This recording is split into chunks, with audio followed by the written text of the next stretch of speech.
Although established as one of the CFL's best pivots, Stampeders quarterback Jeff Garcia finds himself under the gun. For every time this three-time Western All-Star goes down, backup Dave Dickinson steps up, and the Stamps don't miss a beat. Finally, Kerwin Bell is healthy and ready to assume command of the Argos ship.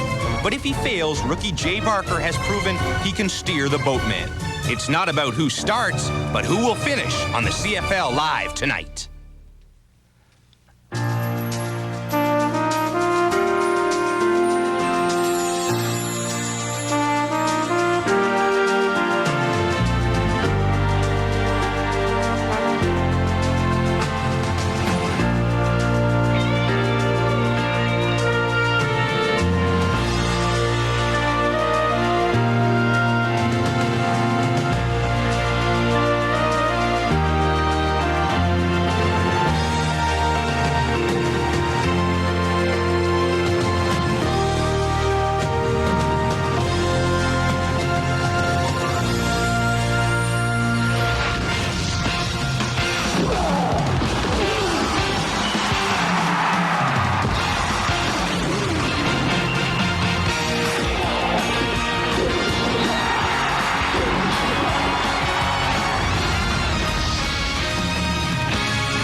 Gorgeous night for football in Calgary, and we've got the two-time defending Grey Cup champs meeting the team many think may dethrone them. It's the Stamps versus the Argos.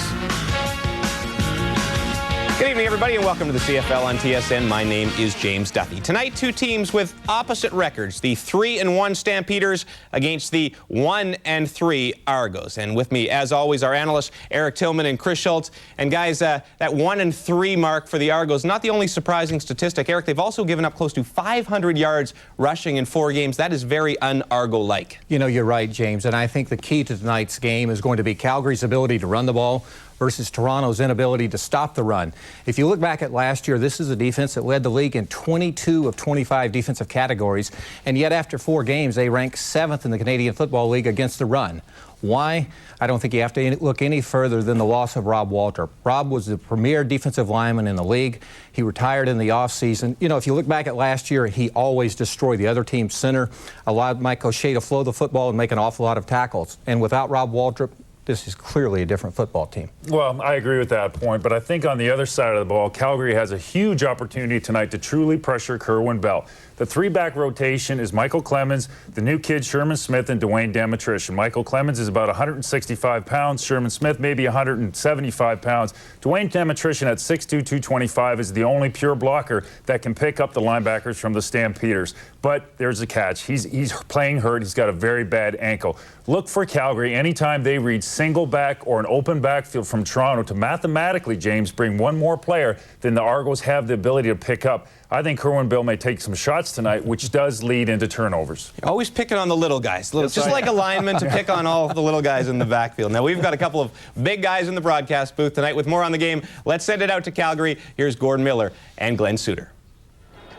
James, no current CFL coaches have won more games than Don Matthews and Wally Bono. But this week, no coaches have had to put up more fires than these two. Glenn, both these coaches are trying to keep a lid on bubbling quarterbacking controversies. Yeah, they are. I mean, all eyes are on both quarterbacks, but for different reasons. In the case of Jeff Garcia, he has to overcome a physical obstacle. Here's a guy who's coming off a knee injury.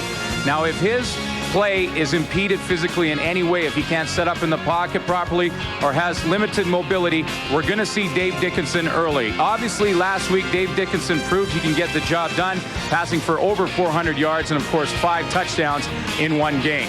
In the case of Kerwin Bell, it's a little bit different. He will have a psychological obstacle. He's a right-handed quarterback coming back from a broken left arm. Now, that will not impede him physically. The arm is well padded. He just has to get over the psychological problem of taking that first hit. Will he shy away from it? If he doesn't, and I don't think he will, he'll be fine. Jay Barker will be inserted in the game if Kerwin Bell struggles, and Don Matthews has perfect confidence because Jay Barker has really progressed during the season. You know who the Argos should start at quarterback?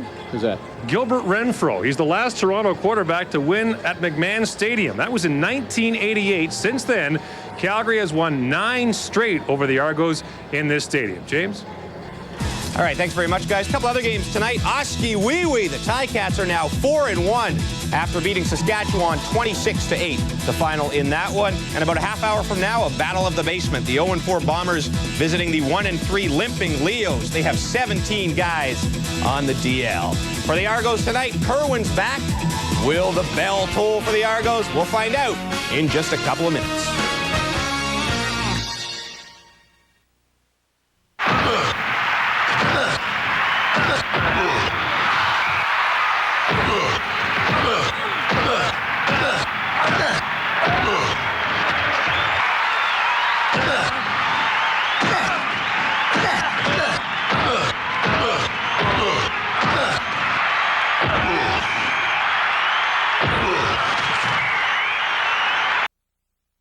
For a nicer night in Calgary. There's a slight possibility of a thunderstorm later, but right now it is beautiful at McMahon Stadium. The wind blowing at 20 kilometers an hour. The temperature 25 degrees Celsius.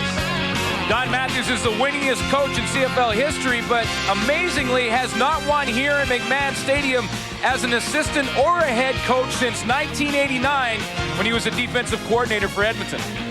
Wally Buono is the Stamps' all-time winningest coach.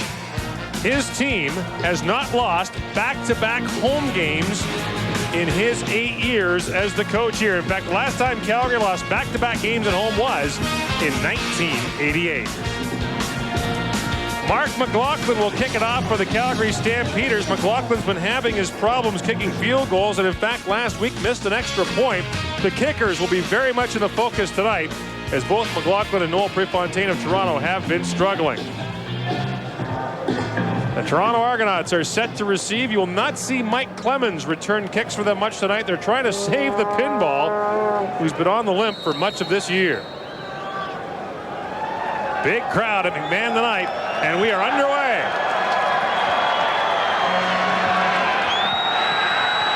This is Lester Smith taking the ball at his 15-yard line. He's out across the 35 to about the 36, a 60-yard kickoff, and a 21-yard return as some pushing and shoving breaks out on the first play. The Toronto Argonauts have just 2 passing touchdowns this year. That's the worst in the Canadian Football League.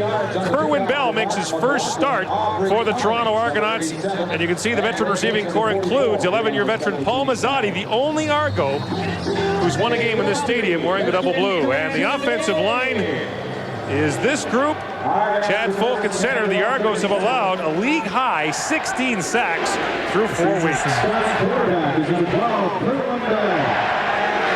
On first down from the shotgun, Bell sets it up for Daryl Mitchell, and the league's leading receiver is hauled down quickly by Marvin Coleman for a gain of 1.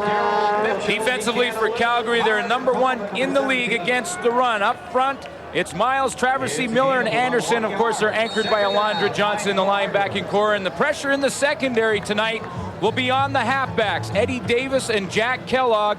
One of the two will have to cover Daryl Mitchell, who is off to a great start. Daryl Mitchell torched Calgary in the first meeting this year. 11 catches for 181 yards. Bell, quick drop. And this time he completes it out there to Andre Kerwin. Kerwin fighting out to the 50-yard line. Has a gain of 12 and a first down. Kerwin Bell signed as a free agent by the Toronto Argonauts in the offseason. Spent the past 2 years with the Indianapolis Colts of the NFL. In his career in the Canadian Football League, 5,100 yards passing. His last full season in the league was in 1995. It was his best year. Over 3,000 yards passing, 21 touchdowns, just 13 interceptions for Edmonton. Gives it off to Mike Clemens. First carry for the pinball as he fights out to midfield. A pickup of 5 yards for the 10-year veteran, the pinball, who's still getting it done. Still getting it done. I talked to him yesterday, and I said, you know, how are you still getting it done the way you are at your age? He just gave me that big smile. He said, you know, I heard a little bit more now, but it's still fun to be out there. He says, my nickname is Pinball I Heard a Lot Clemens. They're trying to take him off the kick return teams, as we mentioned, to keep him fresh for the offense, and they'll need him tonight.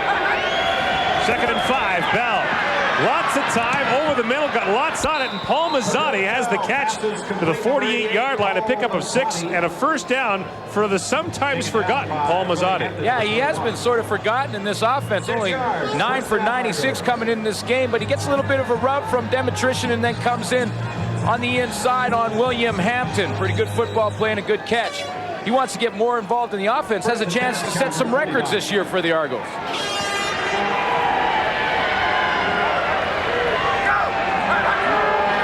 In the shotgun. Again has time, has Mazzotti open again, and Mazzotti is close to another first down as he runs out at the 48-yard line for a pickup of 11 yards. Well, this is the small things that Kerwin Bell can do for you as a veteran. When he takes the football, he knows he has lots of time, and he looks right at us to the left to his offensive left and then throws back to the right. The whole time during that play, he knew he was going to the right side of the field over there to Mazzotti, but he looked off the defense by looking the opposite way first. Mazzotti coming off 4 consecutive 1,000-yard seasons. Now Bell swinging it out for Daryl Mitchell. Mitchell, once again, ridden down by Marvin Coleman, who got some help on the play from Terrence McEvans, a pickup of 5 yards as Calgary stays in a 5 defensive back set, or 6 defensive back set for much of this game. Yeah, they will, because, you know, the Argos, although they offside, like Calgary 95, first down repeated. When they have people like Daryl Mitchell and Mike Clements in the backfield, I mean, they're going to do a lot of throwing the football, so that's why Calgary will put the extra DB in there. Calgary called for offside. That'll be 1st and 5. Calgary, the most penalized team in the Canadian Football League. That amazes me. It truly does. And you mean most penalized team and most yardage, so they're getting some bad fouls, after the fact fouls, and you know Wally doesn't like that. Wally Buono talked about too many procedure calls, too many offsides last year. Back to the ground to Clemens. The pinball bouncing around in the middle there and gets not much. She is wrapped up quickly. Daryl Hall gets in there along with Alondra Johnson. Daryl Hall has 1 interception on the season, but he will be an integral part of the defense for Calgary tonight simply because of all the receiver sets that the Argos are going to give him. He can cover, he can run well, so they don't mind matching him up with the pinball Clemens. They feel like he's got the size, and if he can get his hands on Clemens, he has a chance at coverage. Gain was a yard. It'll be 2nd and 4.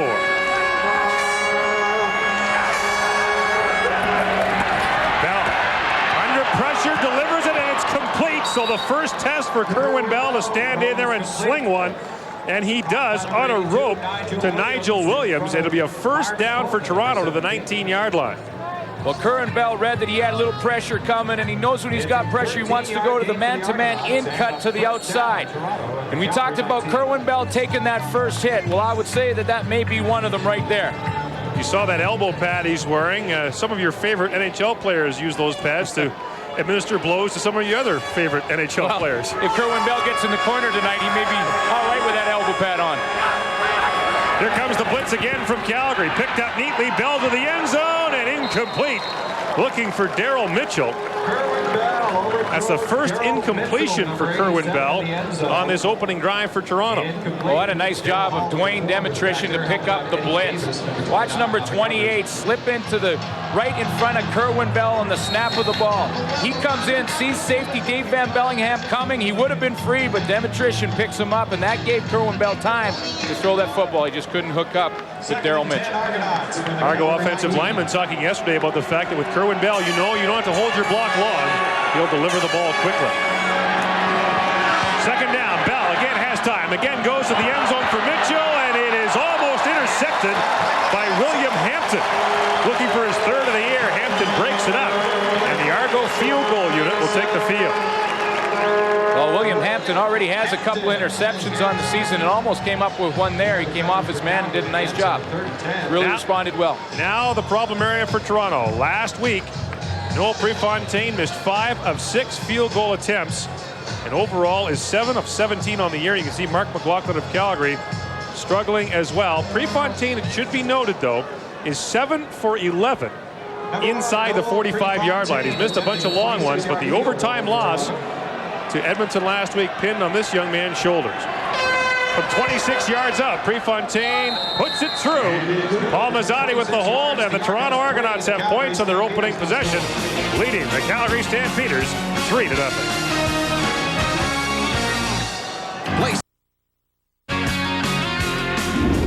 CFL Live on TSN is brought to you by Gatorade. Is it in you? So after scoring the game's first points, Noel Prefontaine coming off the field goal attempt, which was good. His 8th of the year. And that's what he needed. Make the first one. That gets you on a little bit of a roll. He'll send this kickoff deep to Marvin Coleman at the 5-yard line. Coleman out to about the 25 before he is wrapped up. Anthony McClanahan got down there to make the stop, and the Calgary offense will take the field. The last time Calgary played at home, the Stamps were beaten by Montreal, and Jeff Garcia was booed lustily by the fans here at McMahon Stadium. He's back after missing a start last week with the bad knee. And he's got a veteran receiving core, Terry Vaughn and Travis Moore outside, Alan Pitts and Vince Danielson on the inside. Maybe the best receiving core in the league, and a veteran offensive line at left tackle. Rocco Romano was a 4-time CFL All-Star.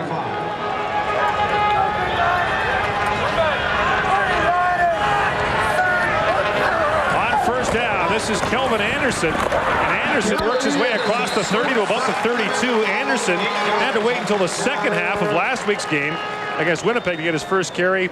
He carries on the opening play offensively for Calgary. The Toronto defense, the one change up front, Terrence Cook replaces Jermaine Haley on the defensive line. Michael O'Shea, of course, anchors the linebacking core. And in the secondary, be an interesting matchup to watch. The veteran Donald Smith on the corner against Travis Moore, who's off to a great start.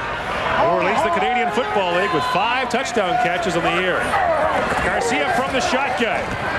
Looking to go over the top. Terry Vaughn broke off his route. And the crowd is already getting on Jeff Garcia a little bit as the punting unit comes on the field. That's definitely not Jeff Garcia's fault. Terry Vaughn was trying to go down the sideline. Garcia thought he was going to stay on the route and go straight down the field, and he pulled it off and ran the curl. And Garcia has to throw that ball before he comes out of his break. Why is there a quarterback who's been treated more unfairly than Jeff Garcia here in Calgary? Remember when Doug Flutie was booed back in 1995? They all wanted Garcia. It amazes me because if, you know, Jeff Garcia is your perfect guy. He's tough. He can get it done. He's finalist for the most valuable player in the league last year. I mean, what else does he have to do? The CFL's least used punter, Tony Martino, stands inside his 20. Okay, hold on.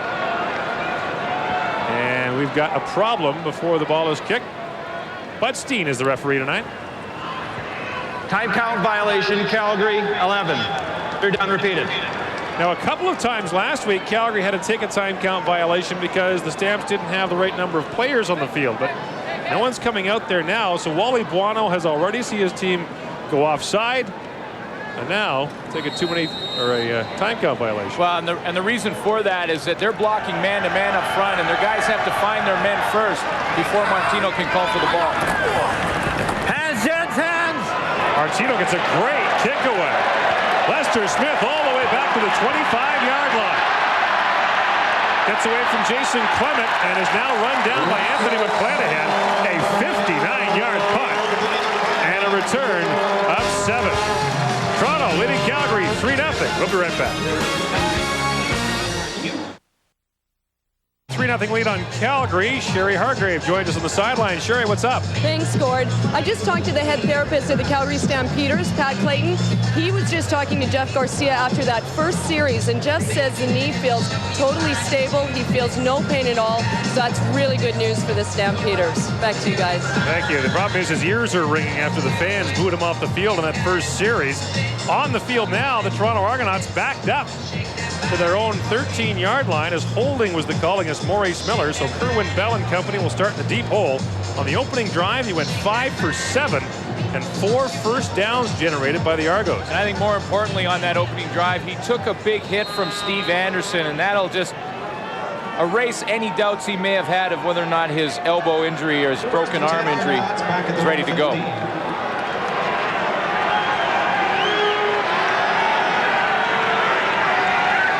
The shotgun. Flags are down. And so is Kerwin Bell. Dropped at the 3-yard line. And now we'll see what the penalty is.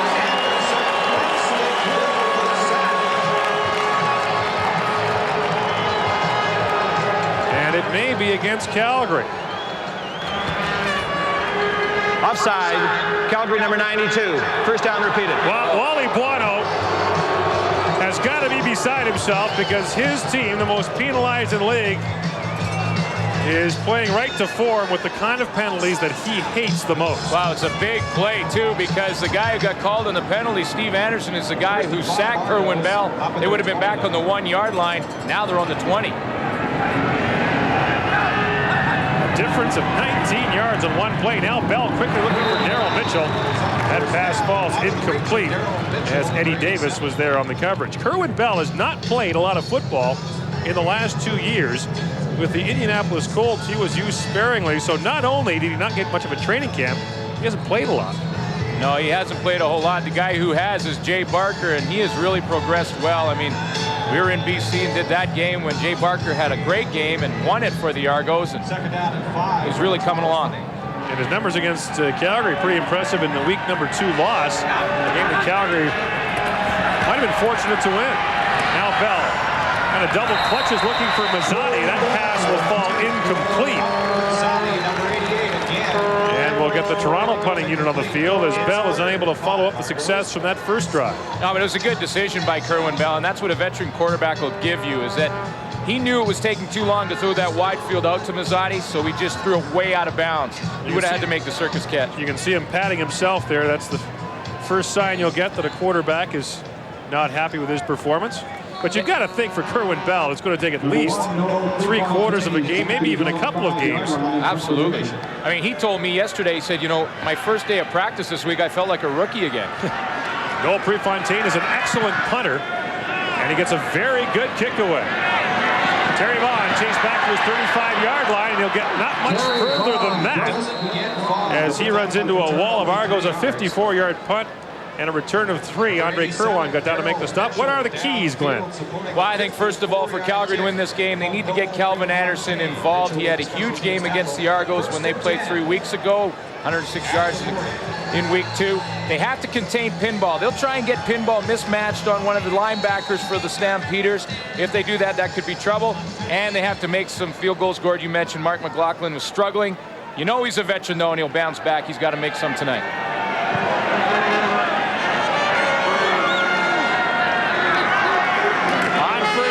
Play action, look out. Garcia's in trouble, gets it away, and the pass falls incomplete as Antonius Bonner was standing in the Calgary backfield. It seemed like he was there when Jeff Garcia took the snap.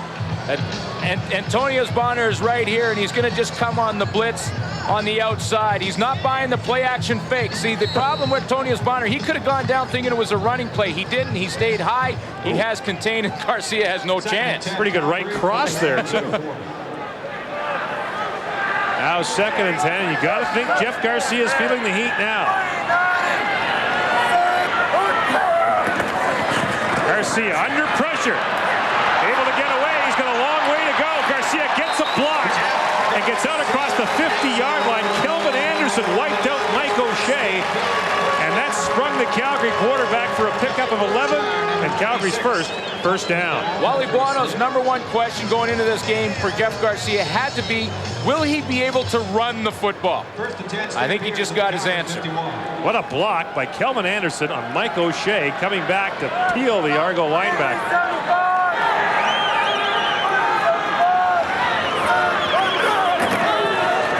On the carry, and O'Shea just missed him. And Anderson will pick up a gain of a couple.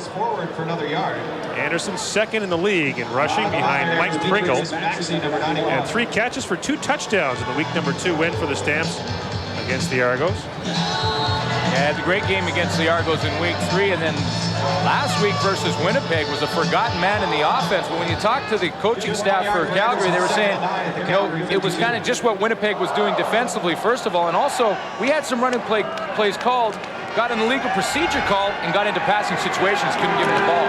2nd down, here comes the blitz again. Wide open, Vince Danielson. He's inside the 40 to the 37-yard line. Clifton Abraham makes the stop on Vince Danielson's first catch of the game. Well, Vince Danielson can recognize the blitz quickly. That's why he's so valuable to this offense. See how wide open he is because he gets him in behind the linebacking core. First completion of the game for Jeff Garcia. It goes for 19 yards.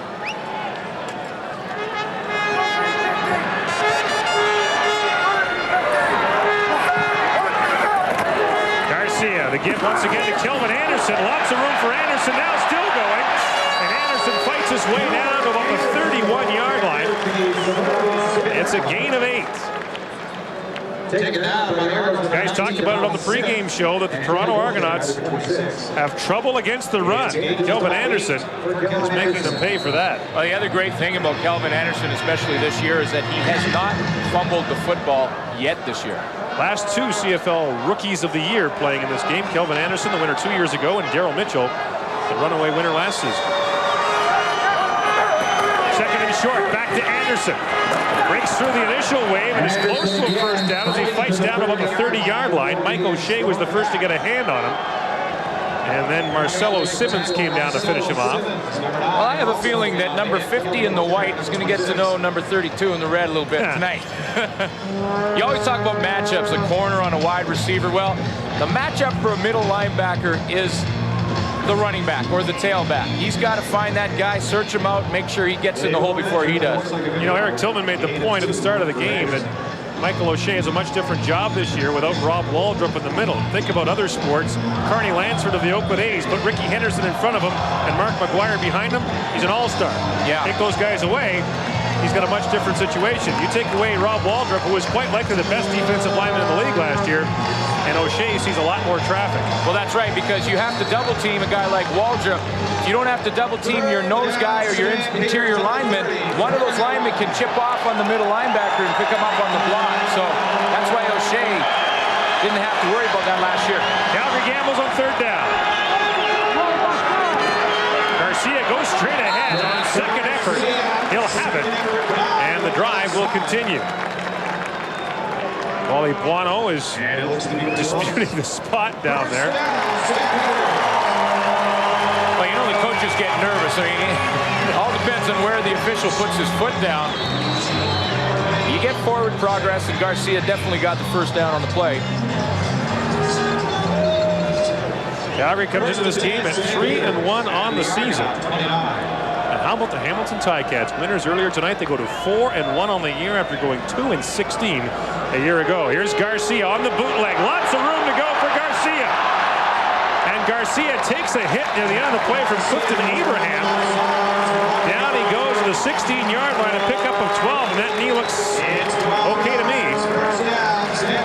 Yeah, it looks okay when he ran, and then when he got hit right at the end of the play, he kind of limped off it again. He gets the corner really quickly, gets outside on Todrick McIntosh, and then heads to the sideline. And when Clifton Abraham hits him and he spikes the football, he kind of limped back to the huddle. Yeah, you're right. At the end of it, he backed up, and then he kind of took the weight off that knee again. We'll watch him now on first down from the shotgun.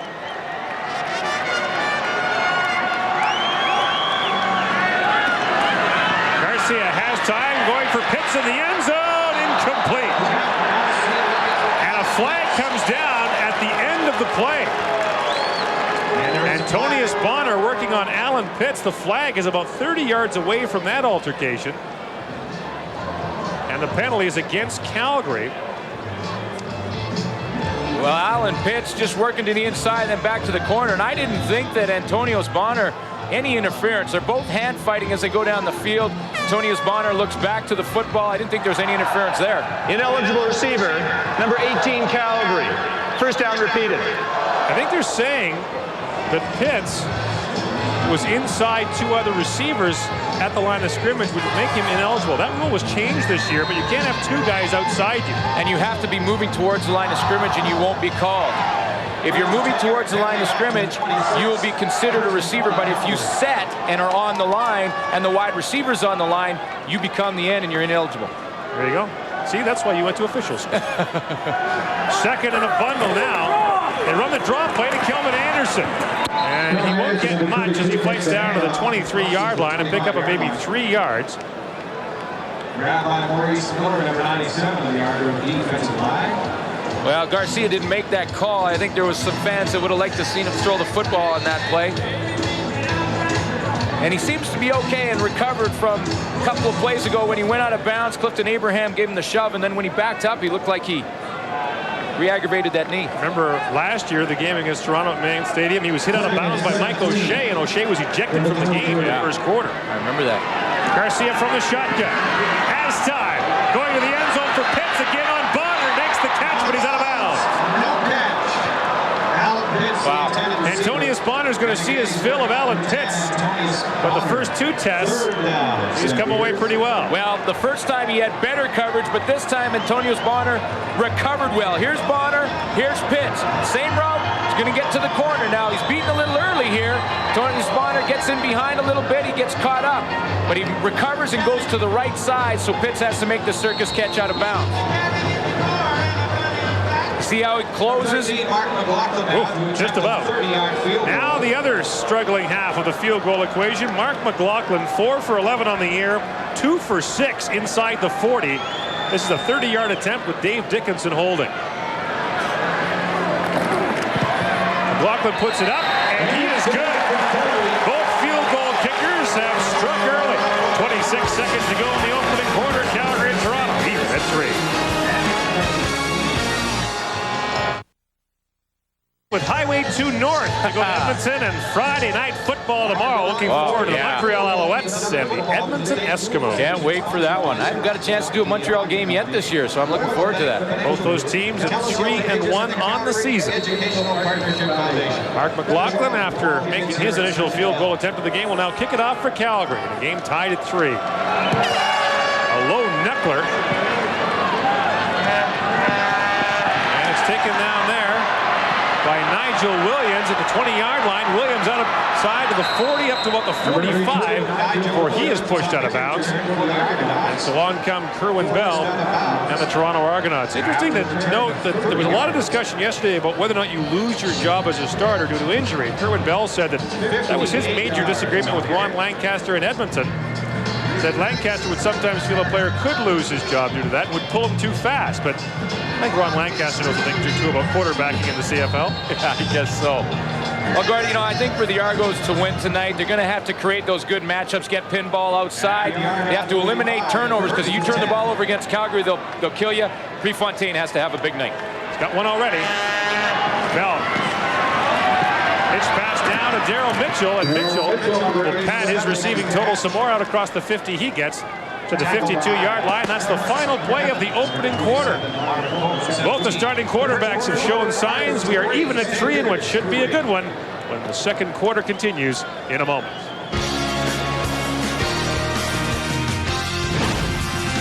You're watching CFL Live, and we're at the quarter. Here's your host, James Duthie. Welcome back to CFL Control. We mentioned off the top of the show that quarterbacks would be the key, and both guys coming back from injuries and both looking pretty impressive, at least on one drive each anyway. And Chris, Kerwin Bell didn't look like he's been out for 7 weeks. Not at all. I thought that opening drive by Kerwin Bell was excellent. He did 3 things really well. Number 1, he recognized the individual pressure. Number 2 is he looked off, so his intentions were unknown. Number 3, he went back to that open area where that player was, that area he vacated. Very good, very slick by Kerwin Bell. Nice adjustments by their receivers, but they still have to control Calvin Anderson. Saw 2 really good interior runs by Calgary. That was the number 1 issue. Now, Eric, on the other side, some typical play by Jeff Garcia. Well, Chris, I think the thing that stands out about Jeff Garcia is just his overall athletic ability. You look back at, when necessary, he can make a first down on his own. He can take off, and I think that's something that differentiates him from Dave Dickinson. Late in the first quarter, he felt the inside pressure from the Toronto defense, ran the boot, 10 yards, first down. He's a great athlete. All right, and tough crowd booing him after one incompletion as well. 3-3 at the end of the quarter. Nice to see the field goal kickers make a couple as well. For second quarter action, let's send it back to Gord and Glenn. Yeah, James, let the record show that in his first series coming back from the injury, Jeff Garcia heard it from the Calgary Stampeder faithful. And in the meantime, Jay Barker is coming in at quarterback for the Toronto Argonauts. Now, we're trying to get a report from the Argos sideline. Kerwin Bell was there on the headset. We haven't seen him receiving medical attention yet. So Jay Barker, the rookie, is out there now for Toronto. On a 2nd and short, Kerwin Bell, with the helmet on, stands on the sideline. Well, now, Jay Barker is a mobile quarterback. Maybe there's a couple of plays put in the offense on 2nd and short for him to run. I talked to Jay Barker's old college coach from Alabama today, Gene Stallings, who said that when Jay Barker went to his first camp as a freshman, they weren't even sure he was a quarterback. He said 4 years later, one of the most popular players in the history of that school. He's Alabama's all-time leading passer. And Stallings said, to sum up Jay Barker, he's the kind of guy that the other players are drawn to. He will always play well for him. 35-2 record. The starter at Alabama. 2nd and short, he'll toss it off to the pinball. Mike Clemens gets out across the 50, maybe to the 52. No gain on the play. It'll bring up 3rd and short. Seems to be well short of the first down. From our angle, looks like he's well short, Gord. 3 yards short, and well, the quarterbacking intrigue is heating up again. I was going to say that because, you know, sometimes you put Jay Barker and maybe he runs the option or something, but Kerwin Bell could have turned around and pitched it to Pinball Clemens. So, you know, pretty much anybody in the building could have done that. He looks like Justin Leonard, the golfer. I can't get over the resemblance. Noel Prefontaine boomed his first punt. Yeah, punting has not been his problem. Oh, he can boom it. He's averaging close to 50 yards on the season, just over 49. Marvin Coleman is the lone man back. A low kick sends Coleman back to the 10. Prefontaine was decked and is down. Coleman gets out to the 21-yard line. A 48-yard kick. There's a flag on the play, and Prefontaine remains down on the turf. I have no idea what Bronzell Miller was thinking on the play. He came in, unless he thought he touched the ball, which gave him a free shot. But if you dive and touch the football and also contact the kicker, you get away with it. But you can't just deliberately run over him. And this could be a very costly penalty to the Calgary Stampeders. Well, I'm not sure what Bronzell Miller is arguing about. I mean, take a look at this. Here comes the kick. 1,000, 2,000, bang. And I think Bronzell Miller's been kicked out of the game. Major foul, disqualification, rough play. Calgary 96. First down, Toronto. Whoa! Bronzell Miller goes out of the game. Toronto gets a first down into Calgary territory, and the most penalized team in the league has been hit with a heavy one here. Well, what was he thinking on the play is my question. I mean, the ball is well gone, and Bronzell Miller had that in his mind from the get-go. He was going to run over Noel Prefontaine. Then he looked surprised. That's a 25-yard penalty. Whoa. And I think the Calgary dressing room is about to be renovated. Well, there might not be many chairs left to sit on by the time. There's 13 minutes to go here in the second quarter. Bronzell Miller's got some time to throw some stuff around. So the Argos now a first down at the 33-yard line. Bell's back in. Look out. Anthony McClanahan brings down the Argo quarterback. It's a loss of 9. Anthony McClanahan's the guy who's going to come up with a sack, but he does it because of pressure. He comes off the corner. He's the guy who's going to come up with the sack, but Kerwin Bell's looking downfield for Daryl Mitchell, who is double covered. He can't throw it. McClanahan comes up with the big sack. One thing about Kerwin Bell, the Calgary players were talking about yesterday, you know where he'll be. Oh, yeah. Yeah. He'll be right there in the middle of the pocket.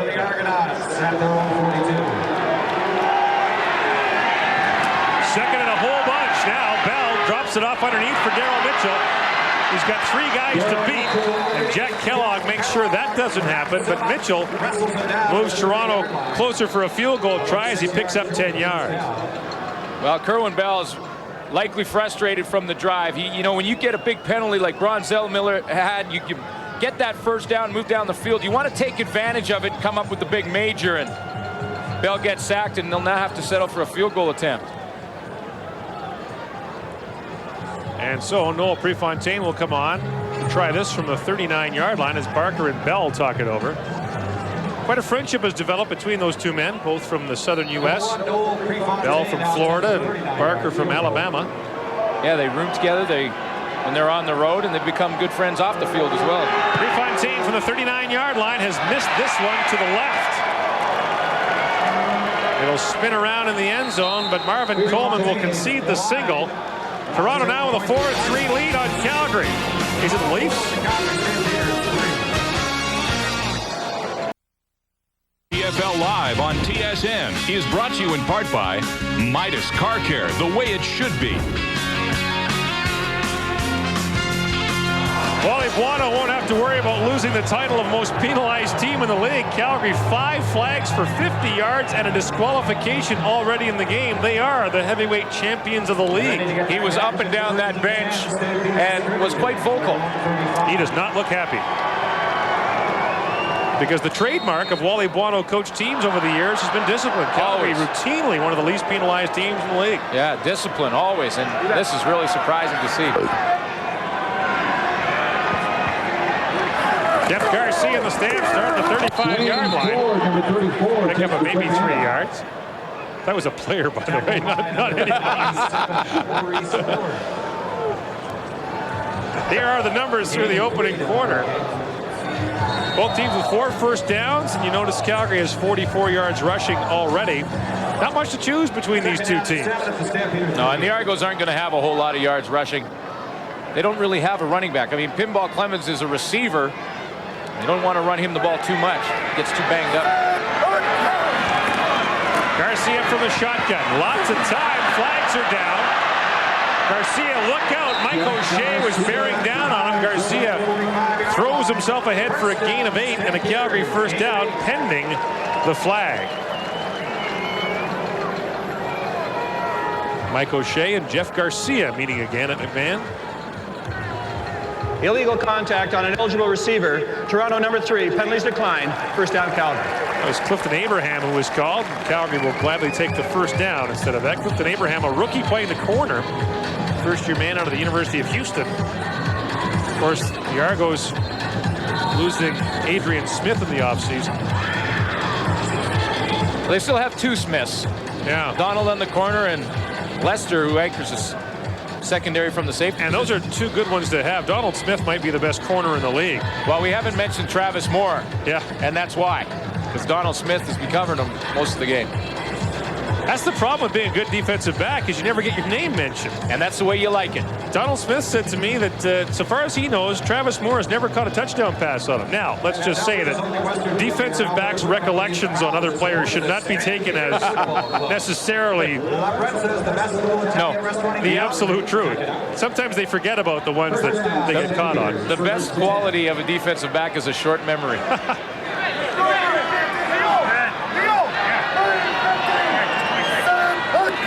From the 47, Garcia, the fake to Kelvin Anderson. Now Garcia, a little walk. Oh, my goodness. Travis Moore. Oh, hello. A bomb dropped on him by Antonius Bonner, and he is still down. Oh, hello. Wow. That's the best hit this year in the CFL. That is on the highlight pack. Woo! My goodness. Travis Moore comes across the middle and watch the hit. Whoa, man. You gotta love that if you're a defensive back or even an ex-defensive back. The crowd here in Calgary. Wow. With the gigantic ooh, and give Travis more credit. He's up there. If you don't love this game, you don't have a pulse. Garcia looking back to the other side. And Terry Vaughn breaks the tackle. Here we go. Vaughn still going. Finally caught from behind by Roger Dunbrack, a defensive lineman, a gain of 26 yards.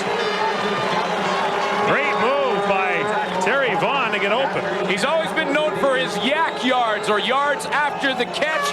He breaks the tackle and takes off down the field. He had a great game last week returning kicks.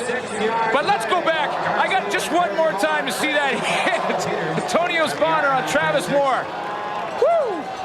That meets the criteria. Both feet came off the ground, yes. Did his head snap back? Yes. Man.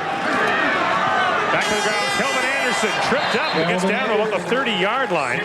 Take up of 6 yards. Demetrius Maxey up to make the stop. Well, I got to say right off the bat, I mean, it's a credit to Travis Moore that he is still in the football game after that play. He will be matched up. We talked about it on Donald Smith. So far, it's been a quiet night for Moore. He just took the huge hit from Bonner. You know, he's worried about Smith. That's the guy he's trying to beat. He's looking at him, and Todious Bonner kind of snuck him one. Wow. Funny, there were 2 guys in the area when the hit happened. I'm not sure Travis Moore was supposed to be there. He'll now wish he wasn't.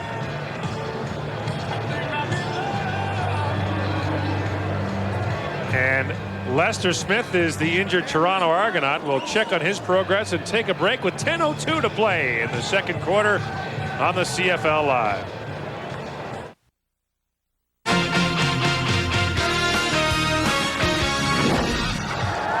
Hey, fans in Calgary will be watching tomorrow night and cheering for Montreal. They don't like Edmonton here, if you haven't heard. Friday Night Football, 8:30 Eastern, 5:30 Pacific. Montreal and Edmonton, and maybe you'll see some more of this. Oh, boy. Travis Moore on the in. Here he comes. Man, I haven't seen one like that in a couple years. Travis Moore still out there. It's 2nd and 4 now for Calgary from the 30. Garcia on play action. Look out, he's under pressure. Now delivers. Vince Danielson the catch. And Danielson tiptoes up the sideline to the 13-yard line. First down, Calgary on a gain of 17 yards. You know, that hit on Travis Moore, and I go back to it one more time because that seems to have pumped up the Calgary Stampeders. Danielson is crossing right on the numbers. He finds the open areas. Garcia sort of limped after that play, but it seems that hit, the fact that Travis Moore jumped up right after it, has really pumped up the Calgary Stampeders. The Argonaut 13.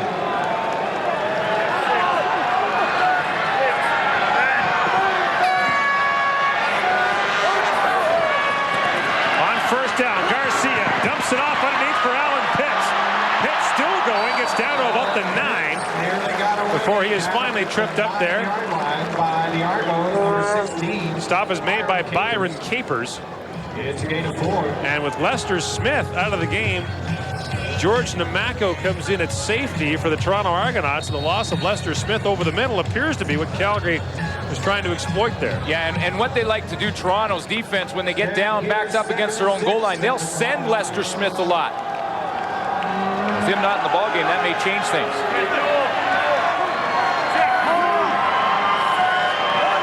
Second down. Garcia throws it underneath. They're close. But Terry Vaughn is stopped at about the 2. Does he have enough for the first down? Mike O'Shea made the stop. And it is 1st and goal, Calgary at the 2. Well, the Stamps are pumped up. And Garcia, he's limped a little bit during the game, but it sure hasn't seen it when he's been out there throwing the football. Remember, Jeff Garcia spent the entire offseason rehabbing a knee injury that he suffered late in the year last year. He had reconstructive surgery near the end of last season. The other knee. Now 1st and goal from the 2. And the proceedings are called to a halt. I think Michael O'Shea called a timeout. He didn't have the lineup out there he wanted. O'Shea has called timeout with 7:50 to go in the first half, and now they're a man short. Toronto may not have had enough men on the field, and indeed the Argos don't, as Terrence Cook, number 90, makes his way on the field. Cook, a first-year man, actually picked up after he was released by Hamilton. That's heads up by Michael O'Shea. Usually those middle linebackers get so focused in on the job at hand, especially on the goal line, they're not looking at anything else but the opposing offense. He had the presence of mind to count the guys, see that there was a hole, and call the timeout. You don't want to have one guy short, especially down there. 1st and goal. Option. Garcia, touchdown.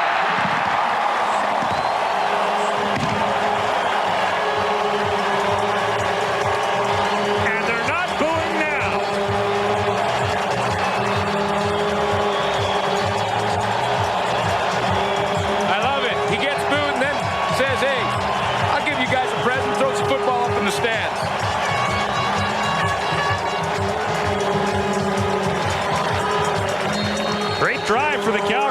Stampeders that began at their own 35-yard line. And Mark McLaughlin will come on to try the point after to give Calgary a 6-point lead.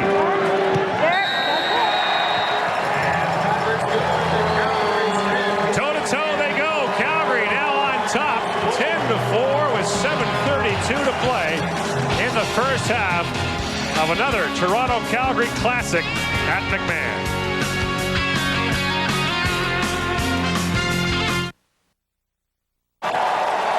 Great crowd, nice night for football, and a great game between Calgary and Toronto. Mark McLaughlin set to kick it off with the Stampeders holding now a 6-point lead in the second quarter. McLaughlin sends it deep. Nigel Williams from his 8-yard line. Williams waiting for the wall to get set up. Here he comes around the corner. Look out. He gets decked at the 33-yard line. Andre Arland makes the stop. A 25-yard return for Nigel Williams. The Calgary scoring drive was an impressive one, as Jeff Garcia and company began at their own 35-yard line. And it was capped off by Garcia's 2-yard touchdown run on the option play. Well, I think what happened on the play is that Michael O'Shea, number 50, got caught to the inside. He needs to scrape outside and feather that one to the sideline. He got caught up in the inside. Bell in the shotgun, but there's all kinds of early movement as Jude St. John appeared to jump for Toronto. And that'll be procedure against the Argos. Illegal procedure. Toronto 66, first down repeated.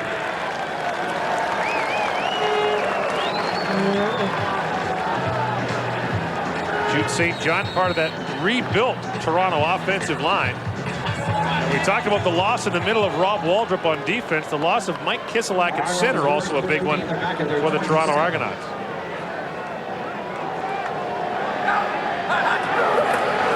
First and 15, Bell under pressure, look out, gets away, sidearms it for Mazzotti, and Mazzotti has a first down up to the 45-yard line. Kerwin Bell looked like Toronto's quarterback from last year early in that rush, a Flutie-like scramble and an 18-yard gain. Yeah, he's pretty excited about it, as you can see. And I thought he might have had a face mask call there. He does step up nice in the pocket.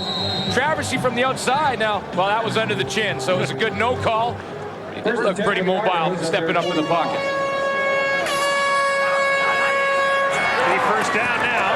Bell underneath for Daryl Mitchell. Mitchell takes it back to the 50, gets smacked at the end of that play. Anthony McClanahan made him pay for a 5-yard gain. It's interesting, Gordon, you talk about the offensive line and last year's quarterback, of course, Doug Flutie. The last couple of years, the Toronto offensive line has been #1 giving up sacks. Last year they only gave up 19, which was far and beyond anyone else in the league. This year they've already given up 16. That's the difference that a real mobile quarterback will do. I mean, Kerwin Bell is going to be right in the pocket. There he is again. Slight rollout now. Back for Daryl Mitchell. Takes another shot. William Hampton really unloads on him. Gain for Mitchell is 5. He's close to another first down in midfield. These two teams don't like each other. I mean, there are some big-time hits coming out. These two teams are going to need new helmets after this game. Wally Buono, who trying to help the officials with the spot. Thanks, but no thanks, say the I think that's 3 links short. 3 chain links. Mitchell just short now. It'll be third down. Toronto, a gambling situation in midfield. Here is the situation. Jay Barker is going to come in on the short yardage situations, whether it be second and short or third and short. It's a little more mobile. Maybe he will run some option later on in the game, but first time he just pitched to pinball. Let's see what he does in this play. So he comes in to face the left-hander. Oh, sorry. So what do you do for a living? I'm the short yardage quarterback.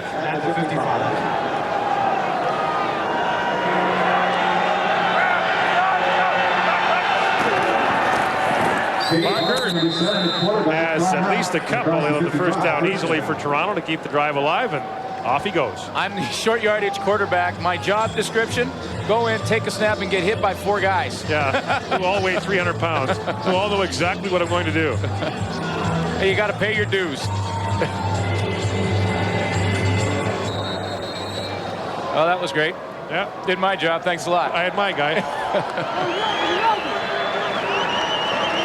First and 10 Argonauts, it's number 54.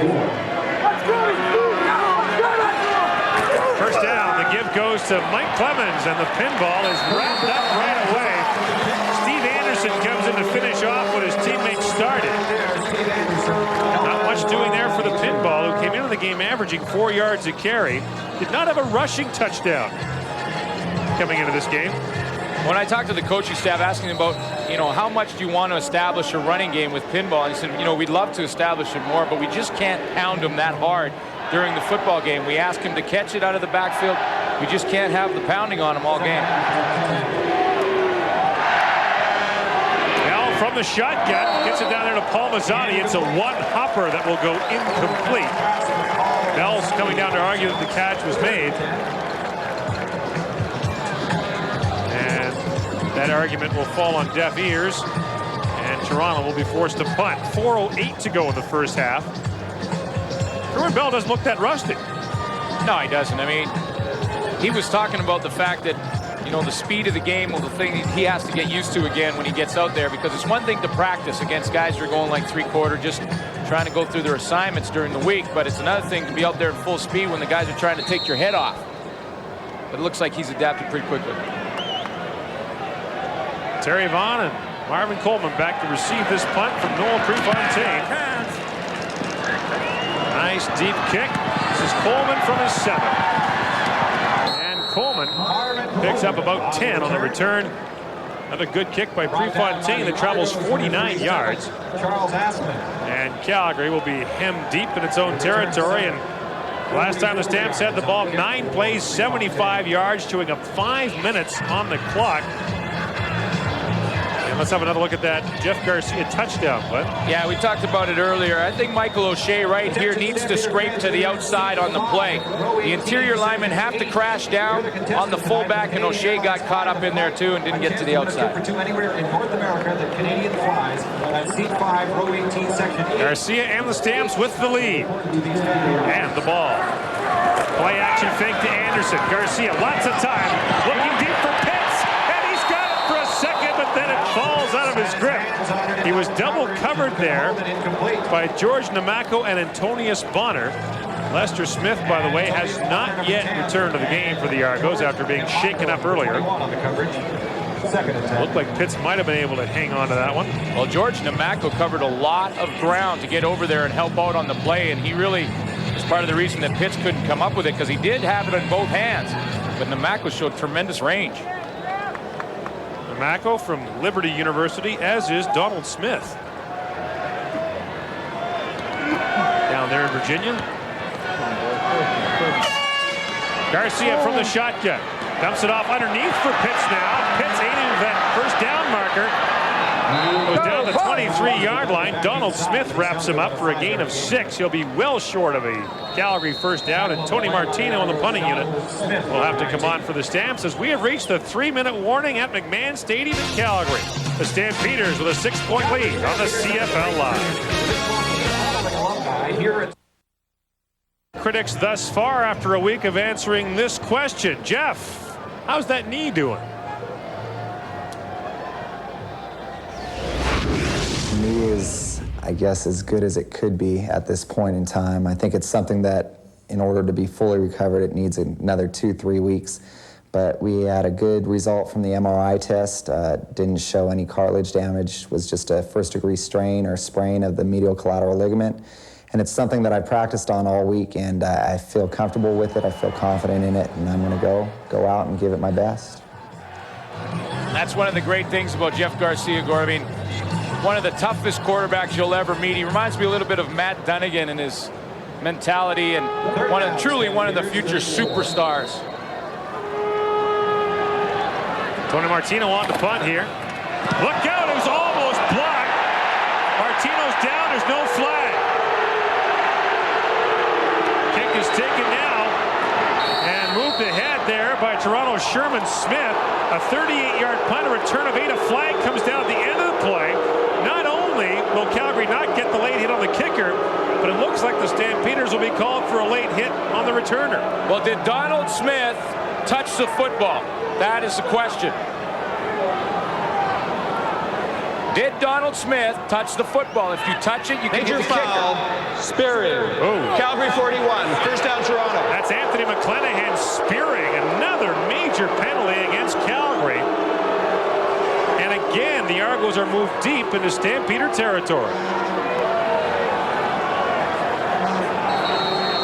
Wow.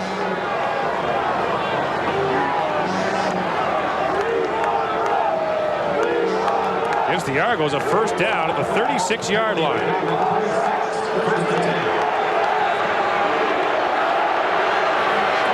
Bell, play action fake. Waits, delivers. It's incomplete. Looking there for Sherman Smith, knocked away by Eddie Davis. Let's take a look at the end of that play and see what Anthony McClanahan might have done. And there is a flag. Anthony McClanahan is right here. Let's follow him and see exactly what he did on the play. Did he lead with the helmet? Toronto 56. First down repeated. Holding the call now on Toronto's Chad Folk.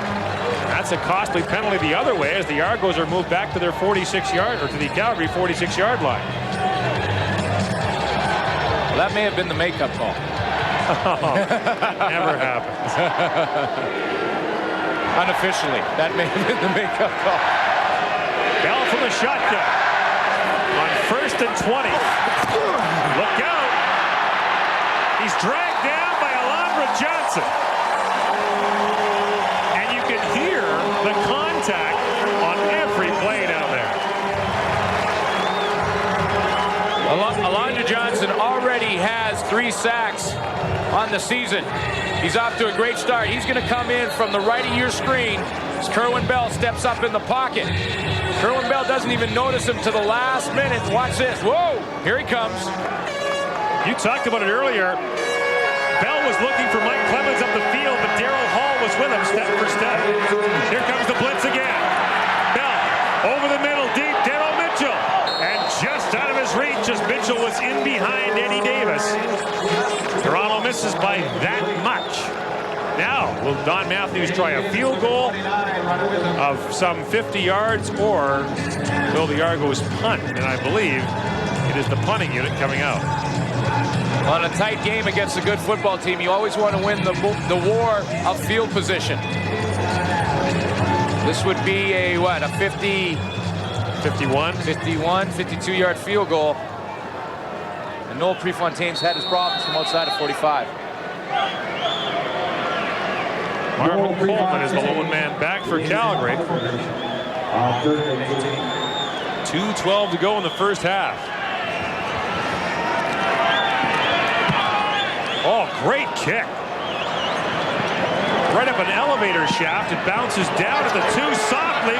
Coleman takes it there. Flag comes down as he gets out to the 6. What a punt by Noel Prefontaine. A 42-yard kick. It was a design play, Gord. Noel Prefontaine wants to kick this one as high as he possibly can so that he can cover it. He doesn't have to be within the 5-yard rule. He tries to go down there. Now, if Coleman decides to let that ball bounce around on the ground, Prefontaine can make the recovery. No yards. Toronto number 3. First down, Calgary. As it is, they call it on Clifton Abraham. What a punt. Yeah, he really skied it. He tried to get a lot of air time, hoping that Marvin Coleman would let that ball bounce into the end zone. If he does that, he's on the dead fly and can maybe recover it. Not a terrible penalty, though, for Toronto to take. The no yards on the bounce rule is only 5 yards. Calgary now backed up to its own 8-yard line. Garcia's going to throw. Flags are down. And look out, Terry Vaughn with the catch in front of Clifton Abraham. Pick up a 13 yards as a flag deep in the Toronto defensive backfield. Looked to me like Alan Pitts was mugged as he tried to head downfield. Well, Terry Vaughn came back for that footballer. That one's going the other way. But Steen explaining the options to Calgary captain Rocco Romano. And now Jeff Garcia. A 13-yard gain should stand. Illegal contact on an eligible receiver. Toronto 16. Decline. First down. Byron Capers was the man working on Alan Pitts. Yeah. Starting in his 4th game. Guess what your assignment is? The guy who's got more touchdown passes in this league than everybody but one, Brian Kelly, and he's working on him. Exactly. Garcia again from the shotgun. Lots of time. Slings it out there again for Pitts, who is out of bounds. Whoa. It was close. Very close. You only need 1 foot. Let's take a look. We're going to see right at the end of the play. CFL, you only need 1 foot inbounds when you catch the football. Let's take a look. He's got it now. Nope. Good call. And right on the spot is the official. Boy, it was nice timing on the throw, just a little bit too far to the outside, and it took Pitts out of bounds. Second down. Now a minute 45 to go here in the first half.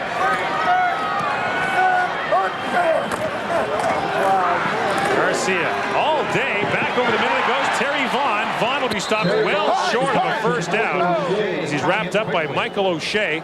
And Jeff Garcia is very slow getting up there. Well, he got rolled on late. He had plenty of time to throw the football, but Garcia wanted a little bit more than the dump-off pass to Terry Vaughn, and that's why he hung onto the football. He was trying to wait for Pitts to open up, but he didn't. That's where it happened late in the play. Demetrius Maxey got a leg in there. That wouldn't appear to be the knee, though. That might be the ankle. Just want to stay off the legs. That makes you nervous if you're Jeff Garcia. Martino to punt. Hands, gentlemen, hands. Sherman Smith chased back to the 32-yard line. Smith's got wheels, and here he comes.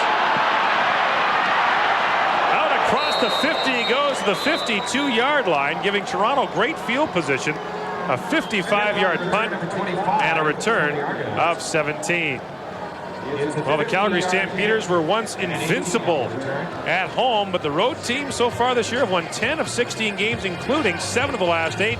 Road teams won all 4 last week and have outscored the home teams. I mentioned earlier, the Calgary Stampeders losing last week at home.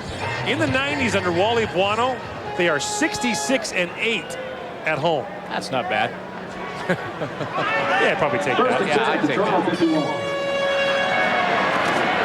Flags are down. Bell slings it out there for Daryl Mitchell. He's got a first down and almost had a bunch more as William Hampton hung on for dear life. A pickup of 12 pending the penalty. It's offside Calgary. That will be declined. Now remember, the Calgary Stampeders, Calgary 21, penalties declined. First down. Stampeders are playing short now with Bronzell Miller out of the game. Harland Ayew, number 90, has to come in to help spell the defensive line. And Calgary's actually gone to 3 defensive linemen, 3 linebackers, and 6 defensive backs on a full-time basis now.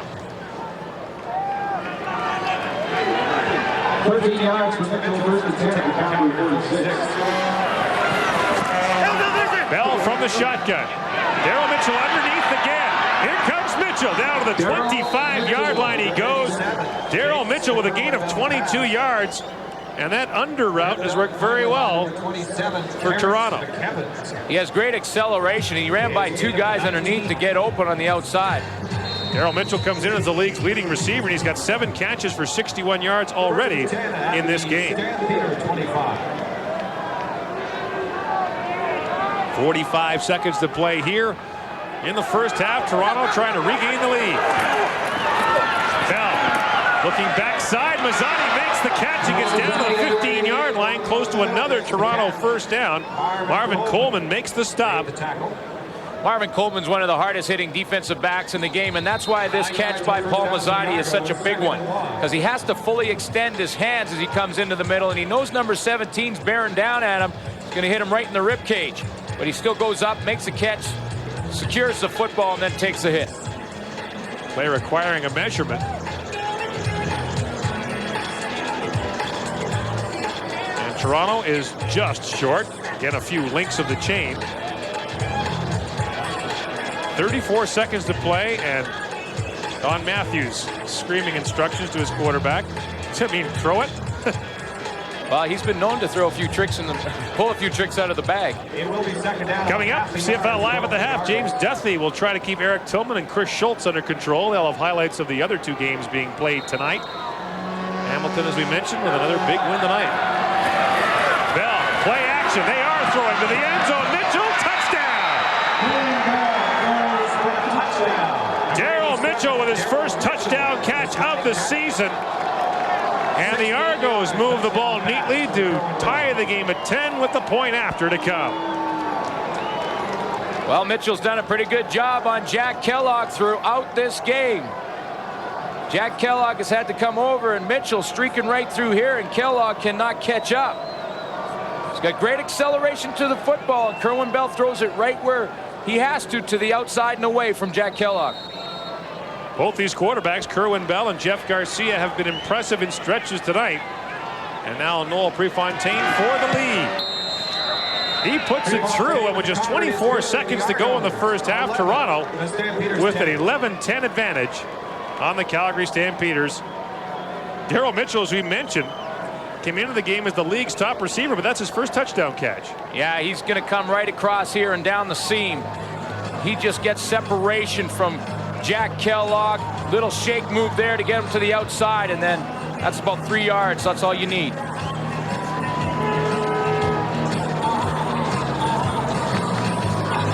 And Kerwin Bell has a chance to celebrate the touchdown toss, his first, just as a Toronto Argonaut. Just not with that left arm. Let's do the high five, right arm only. Yeah, I'll be combing my hair right-handed. Will not be doing much left-handed, thank you. We'll be driving right-handed. Well, he's having another big game. Daryl Mitchell, 77 yards already. Remember, the last time these two teams played, Daryl Mitchell had 181. You want something amazing about Daryl Mitchell?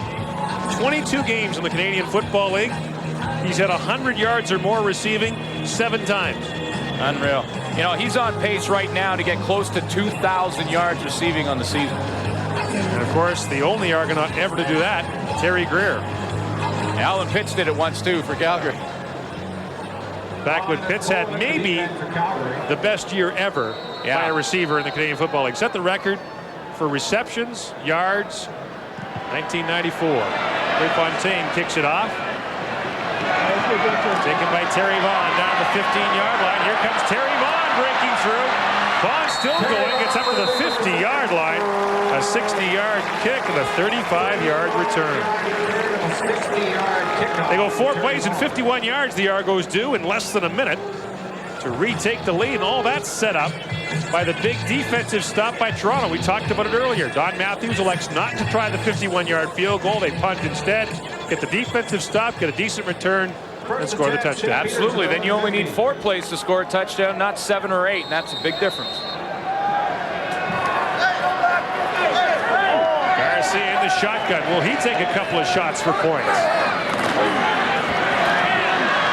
On the run is Garcia. Delivers it high. Look out!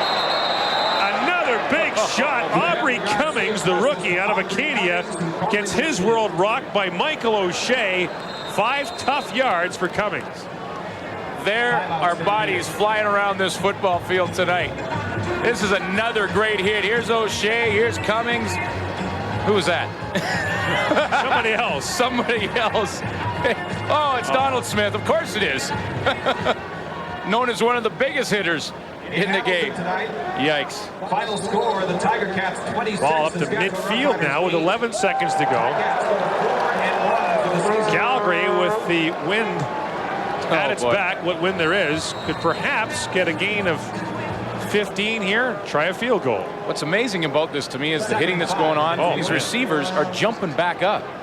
As a guy that used to do a little hitting, that bugs you. Garcia from the shotgun. Wants Pitts. Can't find him. And now simply fires it out of bounds. 5 seconds to go. And they're on him again here in Calgary. A tough room. Tough crowd, boy. You know, the last 7 CFL West Division All-Star quarterbacks have been from Calgary. Yeah, you know, and Dave Dickinson obviously proved that he can play. There's no question. But Jeff Garcia has earned the right to be the starter. And Henry Burris, number 16, is a guy that the Stampeders figure will be their starter in a couple of years. And That's one of the reasons that Calgary's been so successful over the years. Wally Buono's already thinking about his team in the year 2000. Garcia and Dickinson unsigned for next year, and that's been a major part of the story here in Calgary as well. 5 seconds to go in the half. Garcia just firing it deep. A prayer here for Travis Moore. Almost caught it for the touchdown. Almost a miraculous catch and a great first half. Ends as Jeff Garcia and the Stampeders trail by 1 after the first 2 quarters. I love the call. Jeff Garcia, why not? 5 seconds left, got one crack at it. Throw it up. Maybe your receiver comes up with one.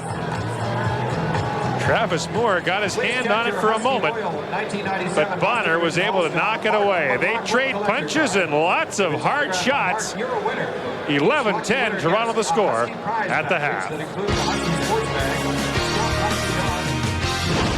You're watching CFL Live. We're at the half. Here's your host, James Duthie.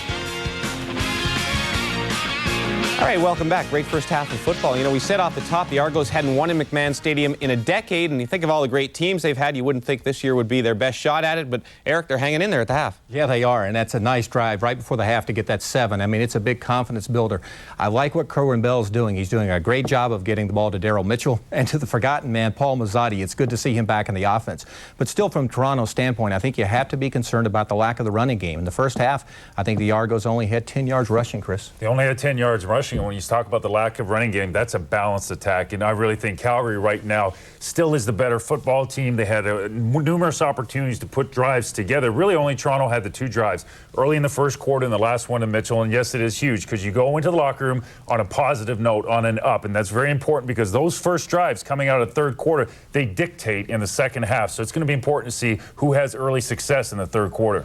And how about Wally Buono? Wouldn't you like to be him? You know, you can just pretty much flip the coin. Dave Dickinson throws 5 TDs last week. Garcia comes back and hasn't missed a beat so far in this game. Some great performances in the first half and some great performances last week. Here's our CFL Players of the Week.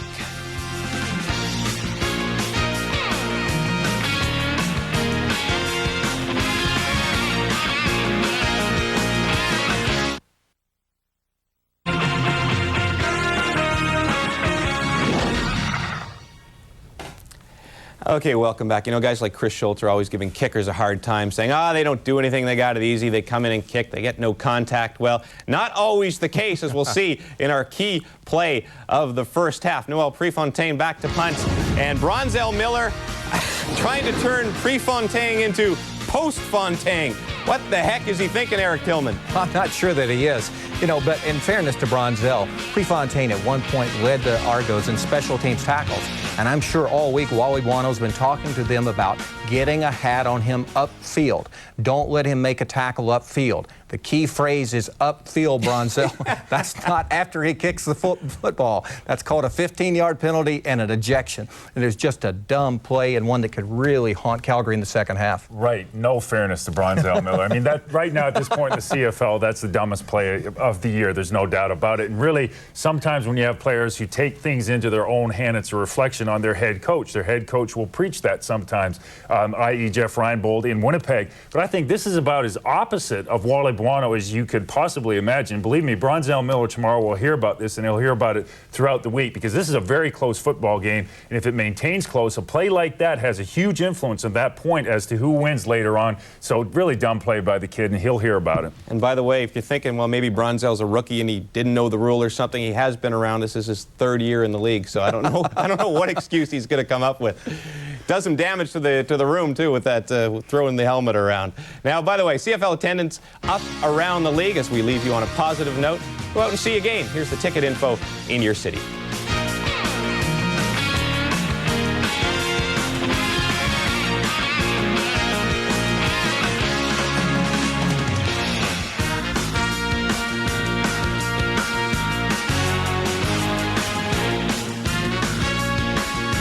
Updates for you. The Lions have done it. Robert Drummond with a 1-yard run, and then Steve Muhammad picks up a fumble, brings it back 16 yards. Suddenly, it's 17-0 Lions over the Bombers. For third quarter action in our game, here's Gord and Glenn. Thanks, James. Better than 26,000 here tonight have been entertained in an opening half that sees Toronto leading Calgary 11-10 and has also seen more than our share of big hits. And it all began when Toronto kicker Noel Prefontaine was belted by Bronzell Miller. He got the flag and the ejection for his efforts. But that was just the beginning, Glenn. Yeah, that was the big hit that was illegal. There was a couple of legal hits, too. This is Antonius Bonner on Travis Moore. Wow. And then there was Michael O'Shea and Donald Smith on Aubrey Cummings, the rookie. Yikes. All right, and so the numbers that matter, 11-10 the score for Toronto. Not much to choose between the two teams. Calgary's been held to 55 yards rushing. There is yet to be a turnover in what has been, by and large, a very well-played game. Toronto will open the second half with the ball as Calgary's Mark McLaughlin prepares to kick it off. This is an intense rivalry, despite the fact that, as we mentioned earlier, Toronto has lost 9 straight games here at McMahon Stadium. And we talked about the two quarterbacks off the top of the show. Kerwin Bell and Jeff Garcia have been very good. Bell in particular, 14 of 20 in the first half. Yeah, he's showing no ill effects of that broken arm. It's back. It's well padded. He's ready to go. I'm a little surprised at the low yardage passing for the Calgary Stampeders. It's a credit to that secondary for the Argonauts. Nigel Williams takes the kick off at his 15-yard line. Williams trying to gain the corner. It gets flushed out.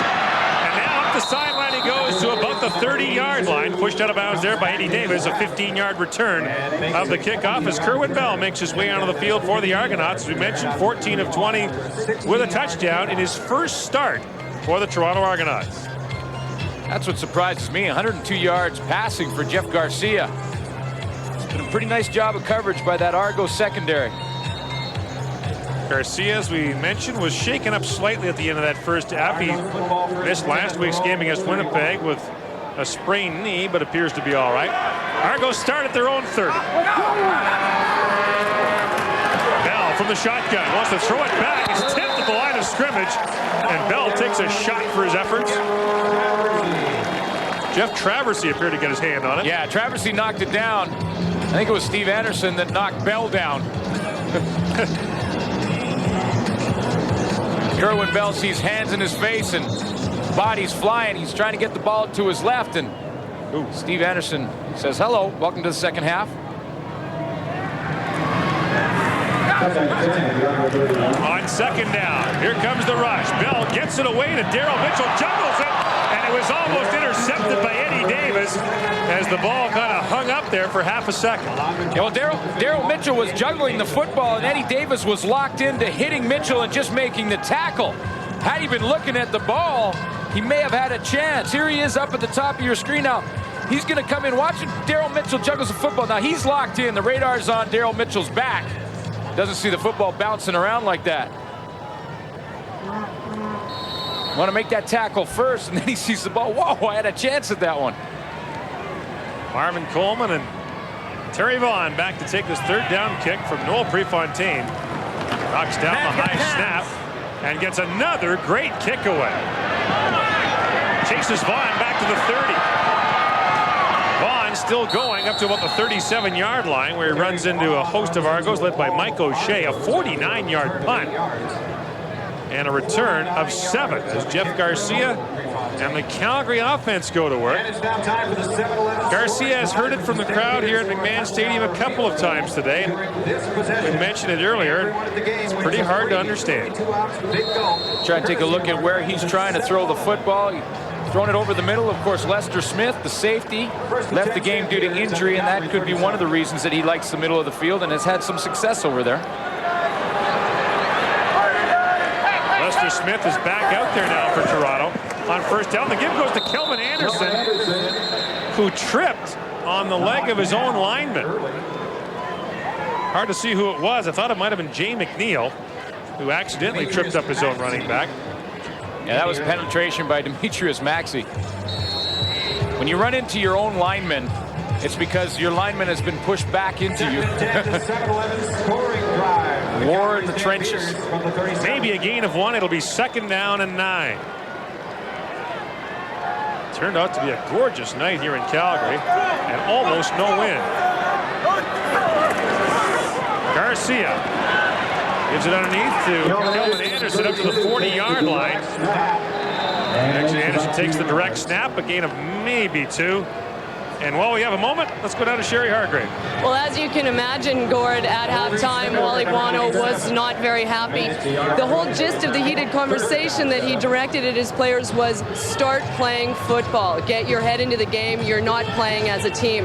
But on the positive side, they did retape Jeff Garcia's knee, and they say he's basically 100%. Back to you guys. Thank you. And I'm sure he had some pointed comments for Bronzell Miller, who is now showered. Probably driving home. Yeah.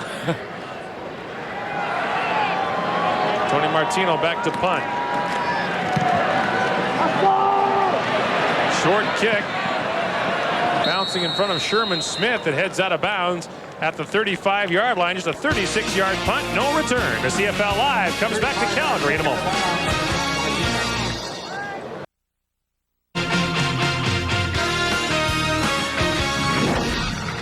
On the right is John Jenkins, the offensive coordinator for the Toronto Argonauts. Last year, of course, he had Doug Flutie at the controls. This year, Kerwin Bell making his first start for the team. He's had Jay Barker, the rookie, and he gets a lot of credit for the fact that Toronto has been fairly productive offensively. Yeah, and when you consider starting a rookie quarterback, John Jenkins has done a nice job to get Jay Barker as far along as he has.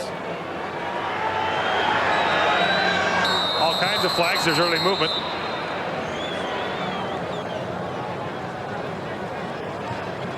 And there was lots of early jumping there as Kerwin Bell immediately indicates that it was Calgary. Offside, Calgary 94. First down repeated. And it was Jeff Traversy.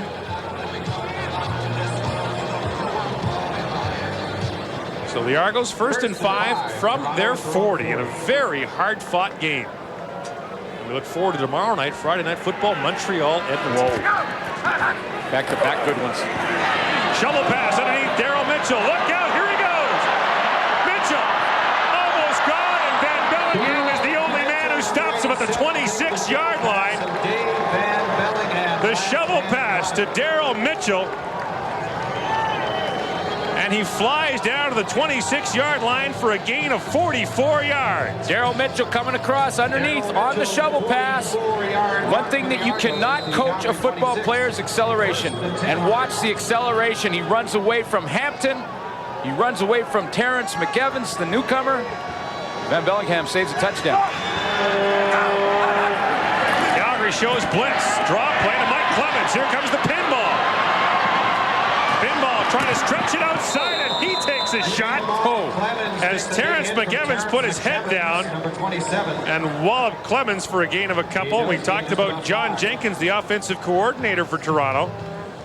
And I don't think he's seen the shovel pass run much better than that. Well, one of the keys for an offensive coordinator is when you go in at halftime, you make adjustments, and John Jenkins is one of the best in the business.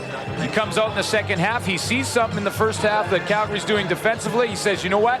I think we can take advantage of it with the shovel pass. Comes out with it in the second half. Mark down is a gain of 5 for the pinball. Bell from the shotgun. Lots of time. Goes for Daryl Mitchell. It passes through his hands. And incomplete. Toronto will be forced to try a field goal. Incomplete. The man called Mookie. Yeah, we talked about that the halfbacks for Calgary at the beginning of the game were going to have the pressure on them. Jack Kellogg and Eddie Davis. Well, 9 for 121. That's the 8th 100-yard game in his Argo career, which began barely a year ago. Well, you know, he's already a candidate for Player of the Week, right? Offensive Player of the Week. And you hate when you're on the other side, like whether you're a lineman or whatever, and the guy that you're recovering wins Offensive Player of the Week. Well, you hear about it all week. Prefontaine from the 28-yard line. Misses it to the right. Oh, boy. Missed it right inside of the end zone for a single point. Prefontaine with the miss. Those come back to haunt you. He's 1 for 3 now. Calgary's lead, or Calgary's deficit now is 2 as the Argos lead it 12-10 on the CFL Live. Quickly to Terry Vaughn. Vaughn is tripped up as he gets up to about the 40-yard line for a gain of 5. We talked about Noel Prefontaine's struggles earlier. He was 3 for 4 inside the 20. His problem has been outside of that. And you can't sugarcoat that. That's just flat out ugly. As we mentioned before the game, that was one of the keys for the Toronto Argonauts, and here we are in a 2-point game in the third quarter. And you hate to finger one guy, but when he goes 1 for 6 the week before, he's going to be on. Yeah. Garcia, lots of time. Guns it there for Vince Danielson on a first down. And Danielson gets out to about the 47-yard line. Gord, the other thing about Noel Prefontaine right now is how is this affecting him psychologically? The kicker, you know, everyone wants to be a kicker until it's game on the line and you have to go out there. But he has had trouble kicking field goals. That's wearing on him right now in his head, I can guarantee you. But you remember, they cut their first-round pick, David Miller-Johnson, who was taken 2nd overall. They cut him to keep Prefontaine. Yeah. On first down, here's Kelvin Anderson accelerating into the hole. Michael O'Shea again with another big hit. And he got some help there from Kelly Wiltshire. Oof, there's been some huge hits in this game. It's fun to watch. Yeah, to emphasize watch. Yeah, it's fun when you're way up here. Here's Michael O'Shea on the play. Just going to slide in there and get involved. Nice. That's called linebacker scrape. Step up and then scrape to the football. It was Wiltshire who delivered much of the blow. 2nd down. Garcia from the shotgun. Looking there for Travis Moore. He's got the catch. Travis Moore's first grab of the game. Marcelo Simmons makes the stop, but not before the man who got belted in the first half as a gain of 12. First catch of the game, and the Argos were in zone defense. Travis Moore sees the zone, and he settles down in that empty area between Clifton Abraham and Marcelo Simmons. I'll get it. Travis Moore scored the winning touchdown in the game 2 weeks ago against Toronto. Yeah, he's done it twice this year already, winning touchdowns. Minute and a half to go. Garcia from the shotgun.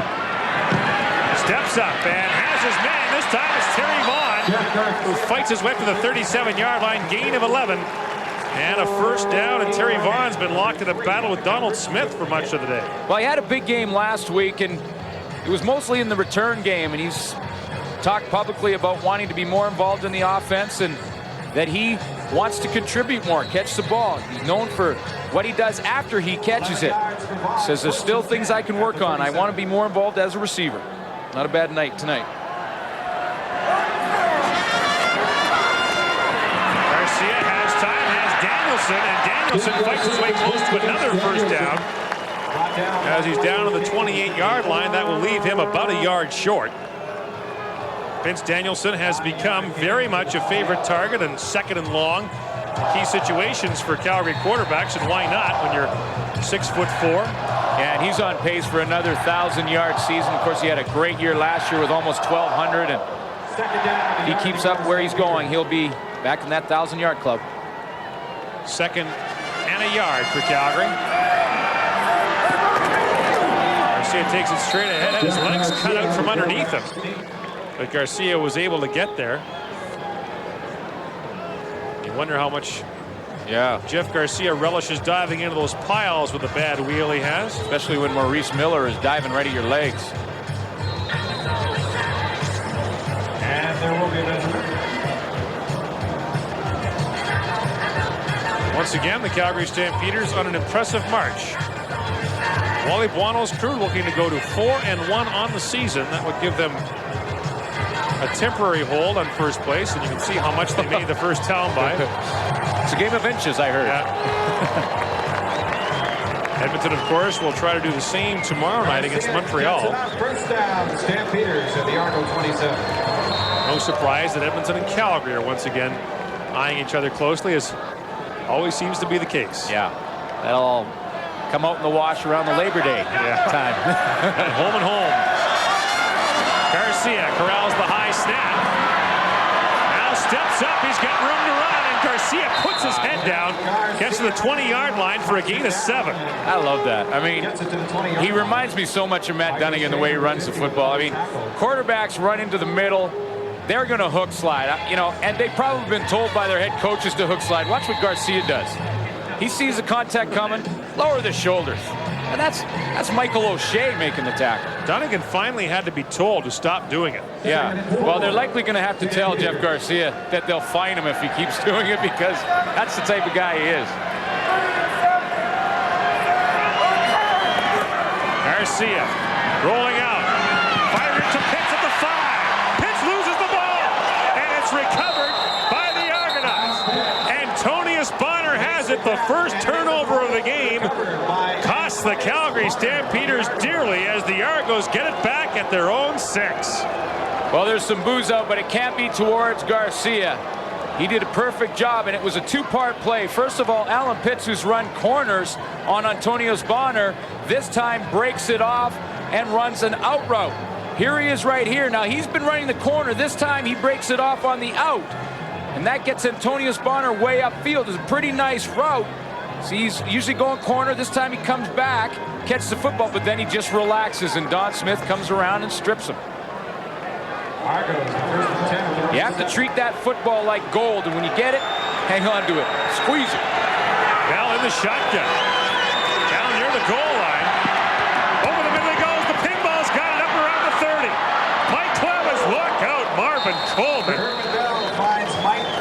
unloaded on the pinball. There's a flag down at the goal line. Oh, this is a big one. Coming back. It's holding that wipes out a 26-yard gain by Toronto. Holding. Toronto 65. First down repeated. Willie Williams at left tackle is called for the hold. And instead of having breathing room, Toronto is backed up to its own 3. Willie Williams was working on Jermaine Miles on the play, and it was a takedown and a good call by the official. What was strange there is Kerwin Bell on the shotgun completely turned his back on the line of scrimmage. And there's the hold. Yeah, he ends up taking him down right after that. Bell remains in the shotgun. Here comes the rush. Bell unloads again over the middle. Almost intercepted. Jack Kellogg was there on the coverage. The safety, Dave Van Bellingham, very nearly got the turnover right back for the Stampeders. As a defensive back, you have to play through the football, through the man when you go to make the play. Here he is up at the top of your screen. Now watch how Jack Kellogg is going to time his jump and then go through the football and man to make the play. And Dave Van Bellingham had been looking at the football. He might have had one there. Your old backup, Dave Van Bellingham. Yeah. Saskatchewan. Got a chance to play because Greg Knox was injured early in the season. Second down, Toronto. Calgary setting everybody. Bell sidearms it out of there. Almost picked off again. This time by Terrence McKevins. There's another flag down. This time, it's in the defensive backfield of Calgary.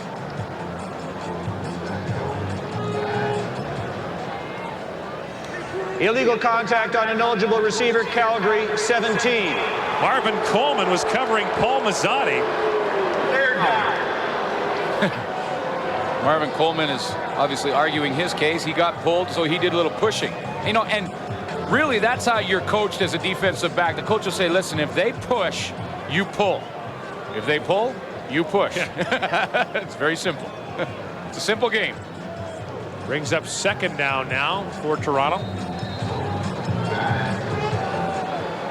And about 4. Wally Buono was encouraging his offense as he made it way off the field after that turnover. Good drive, but now he needs to stop from his defense. Fake the drop play. Here comes the rush. Bell unloads and has his man downfield. Daryl Mitchell makes the catch for what should be a first down, but there is a flag on the play. A gain of 20. And the flag is way downfield. Illegal contact on an eligible receiver, Calgary number 3. Penalties declined. Jack Kellogg called that time, so they'll take the 20-yard gain in Toronto as a first down. Well, Jack Kellogg was beat on the play.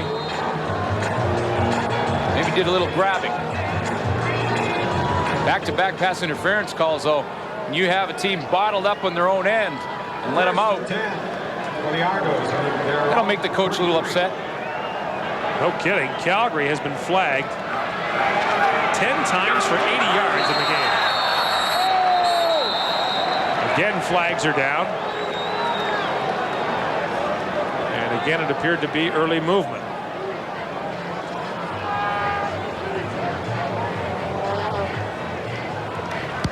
Offside. Toronto number 25. Down repeated. Sherman Smith. Now remember, you've got a quarterback calling signals out there who has not started yet. You've got Sherman Smith, who's a first-year player. Well, he's a first-year player, but what Sherman Smith will have to learn, and learn in a hurry, is that you got to watch the football. You don't worry about the snap count as a receiver. You just time it up with the football. He was way offside.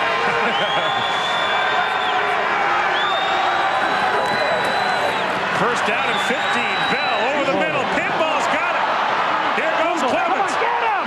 Trying to break it. He's down to the 41-yard line. Darryl Hall makes the stop. This time there are no flags. And Mike Clemens has a gain of 41 yards. 40-yard line. The play is made because Kerwin Bell looks off safety Dave Van Bellingham. Van Bellingham is way over to the right. You see him come from the right of your screen. He's way late to get back to the far seam. That allows Mike Clemens to open up. First and 10 Argonauts at the Calgary. And Mike Clemens will make a few. He'll make the best of a miss. First catch of the game for the pinball that counts. He had one called back earlier. And it gets the Argos to the Calgary 41-yard line. Bell, lots of time. Slinging it out there for pinball. It's picked off by Marvin Coleman. Now here comes Coleman back the other way. Tripped up at the 29-yard line. One turnover begets another. And Calgary's defense comes up with a big interception as Toronto is driving. Bend but don't break. Calgary down by 2, has the ball back. The CFL Live returns in a moment.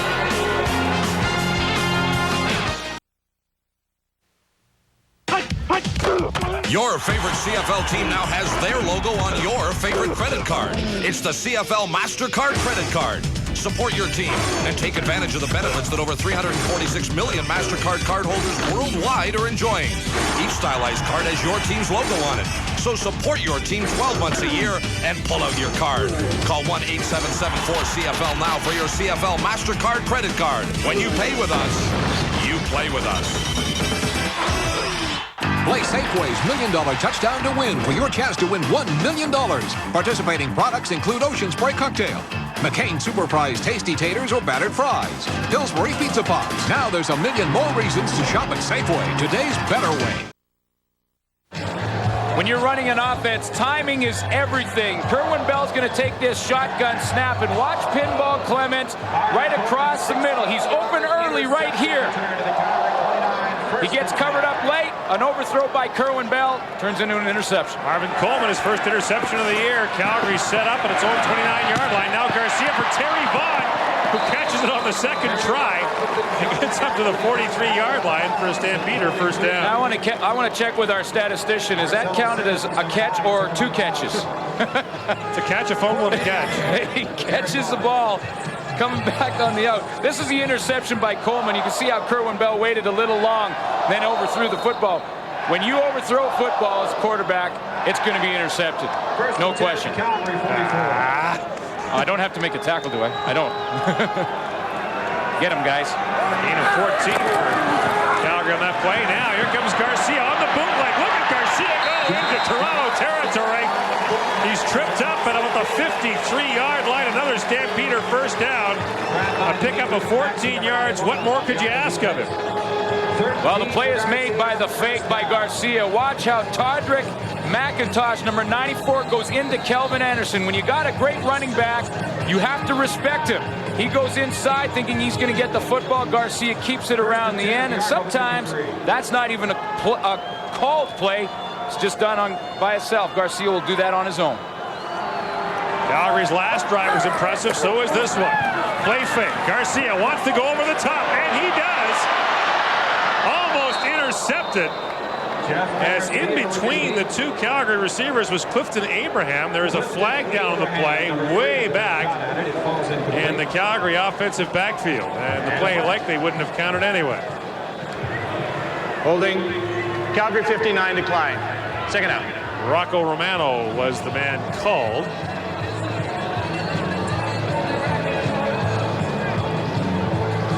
So the penalty will be declined, and it'll be second down.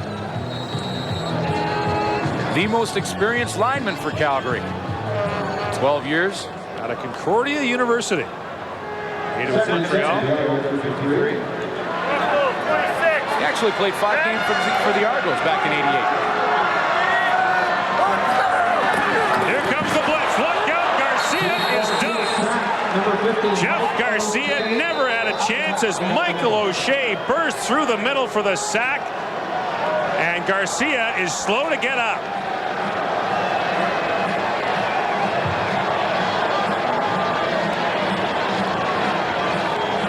Well, a lot of times Michael O'Shea will line up in the line of scrimmage and then back out into coverage. Here is O'Shea in the middle of the field. He'll like to line up there. Sometimes he backs out, sometimes he doesn't. When Garcia gets twisted around and thrown to the ground, that's when you can re-injure a knee for sure. Get that twisting action. Pat Clayton, the veteran therapist for Calgary, having a chat with Jeff Garcia, and we'll keep an eye on Dave Dickinson to see if he begins warming up. And indeed, Dickinson is going to start warming up for the Stampeders. Martino, great kick. Chases Sherman Smith back to his 5. Smith, maybe to the 6. A 56-yard punt. Mark it down as no return. And with 12 seconds to go in the third quarter, the Argos bottled up deep in their own territory. Raymond Biggs came down to make the stop. But on the Calgary sideline, as Jeff Garcia is being attended to, Dave Dickinson, who passed for 5 touchdowns and more than 400 yards last week, is warming up on the sidelines. So the Cowboy may go out and the surgeon comes in. Yeah. That's his nickname, Garcia, Cowboy. Yeah, he took a hit in game 1 against Hamilton from Mike Philbrook. Right under the chin, 7 stitches, came back in the game and threw the winning touchdown to Travis Moore. Guy's tough. That's why they call him Cowboy. Kerwin Bell from the shotgun. Again, underneath Mike Clemens. What a grab and what a move by Clemens. Jumps back to about the 18-yard line. Marvin Coleman finally made the stop. And that's the final play of the third quarter. A pickup of 11 yards. Toronto with a 2-point lead. The fourth quarter still to come at McMahon Stadium.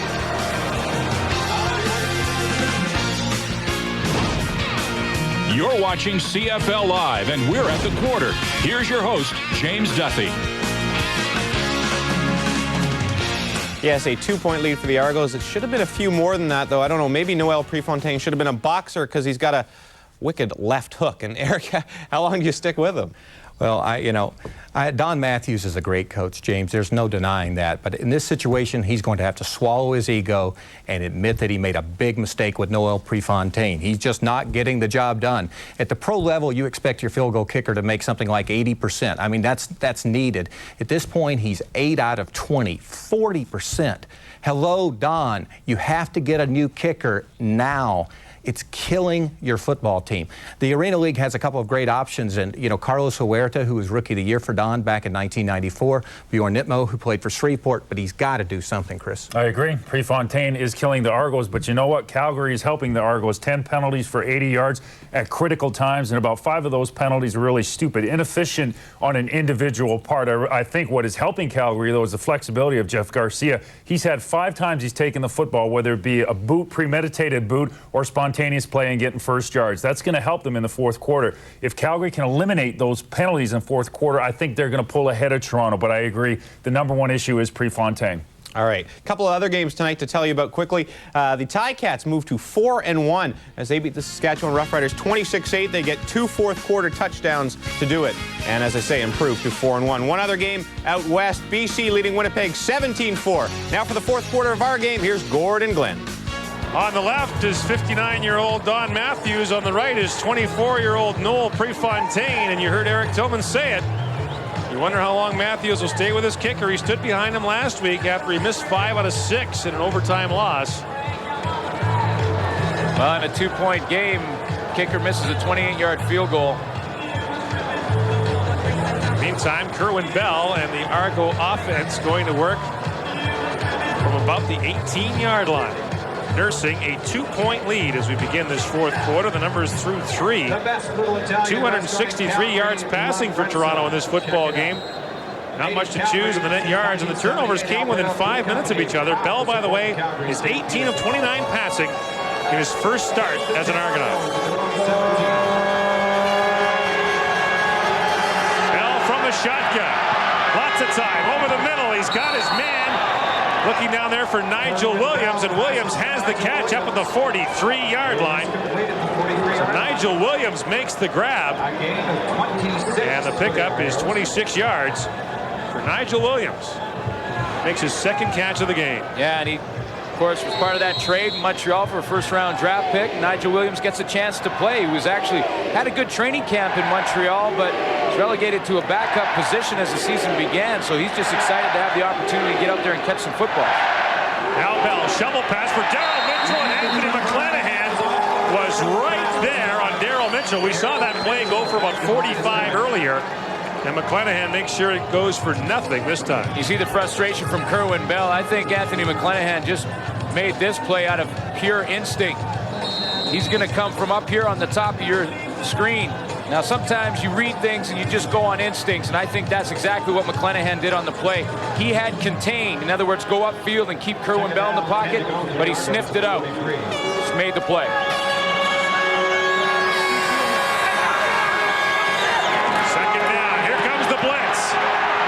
Sidearms it down there, looking for Williams. Was knocked away by Marvin Coleman.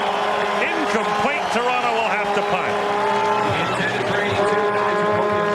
Well, the Calgary defense done a real nice job of bending but not breaking. They've given up some plays. They've had some bad penalties, but when it comes down to crunch time, they've made the big ones. Of course, Marvin Coleman had the interception on the last drive. See the end of the play here. He's going to break on the football, come underneath, and get that left hand around. Prefontaine out there to punt for Toronto. Coleman stays out there to return the kick along with Terry Vaughn. Low kick returnable for Coleman from the 25. Gets a blow. Coleman looking for the corner. And he's chased down by Brendan Rodgers at the 33-yard line. A 42-yard punt. A return of 7. 12-10. Toronto leads Calgary on the CFL Live. TSN's coverage of the World Basketball Championship continues as Canada faces Italy tomorrow, 12:30 Eastern, 9:30 Pacific time. And the unfolding story here is the Calgary quarterbacking. Dave Dickinson warmed up for a moment on the Calgary sideline, but Jeff Garcia, who hobbled off the field on that last series, remains in at quarterback for the Stampeders. Toronto and Calgary locked in a great one. 1st and 10, Stampeders at the 33. Garcia from the shotgun. Unloads it for Vince Danielson. Danielson dives across the 40 up to the 42. A gain of about 9 yards. It'll leave Calgary just short of a first down. Well, this is an interesting situation when you get that 2nd and 1. There's a lot of things you can do. This is the one you want to see them go over top a little bit, but I don't know. Wally Buono would like to see it. Wally Buono is says he likes to see his offense stretch the defense vertically. Make those DBs respect the deep threat.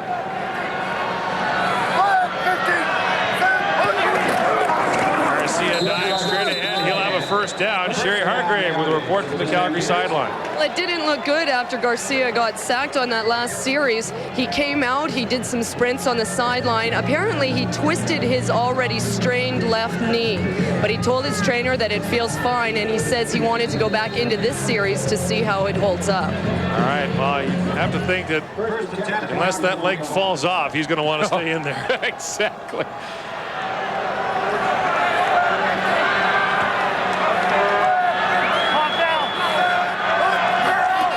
Shotgun, look out! Garcia gets whacked by Kelly Wiltshire on the blitz. He never saw him coming. That's Wiltshire's 2nd sack of the year. It's the backside of the play, and quarterbacks are exposed from back here. Well, there we go. It's from over there, from the right of your screen, and Kelly Wiltshire coming from the backside unblocked. Garcia has no chance. Get the number of that truck. Boy, Wiltshire's off to a great start to the season as an interception. That's his 2nd sack on the year. really doing a nice job for that Argo defense. Loss of 9 on the play. Garcia steps up in the pocket and is dropped again. This time it is Demetrius Maxey. And here they go again in Calgary.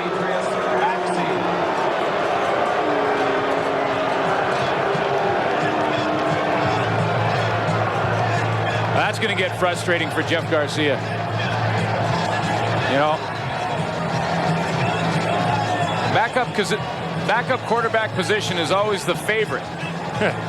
Well, you know what? Wally Buono made an interesting point yesterday when he said that a guy can't lose his job due to an injury for one reason. That you're asking him to lay his body out for you. You can't take his job away for doing it. No, and there's a trust factor involved. Tony Martino to kick.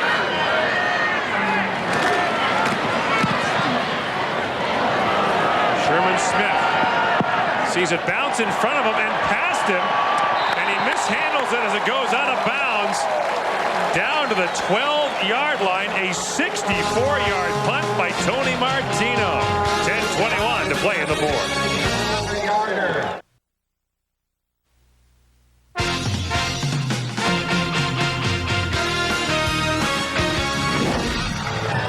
Welcome back to Calgary. Darryl Mitchell has 141 yards receiving for Toronto. Noel Prefontaine has missed twice from inside the 30. And the quarterbacks have been part of the story too. Toronto leading Calgary 12-10 in a very well-played game, especially defensively by both sides. Kerwin Bell now up and slinging, and look out, another big hit as Marvin Coleman unloads on Andre Kerwin in a game that has now had a six-pack of great hits. Unbelievable. Marvin Coleman has had a couple of them in this game, and ball is caught to the outside, and Coleman just puts that helmet right under the chin. And Jay Barker is now coming into the game with the short yardage team after the gain of 8. So Barker back in at quarterback. The intensity in this football game has been amazing. Second and a yard and a half.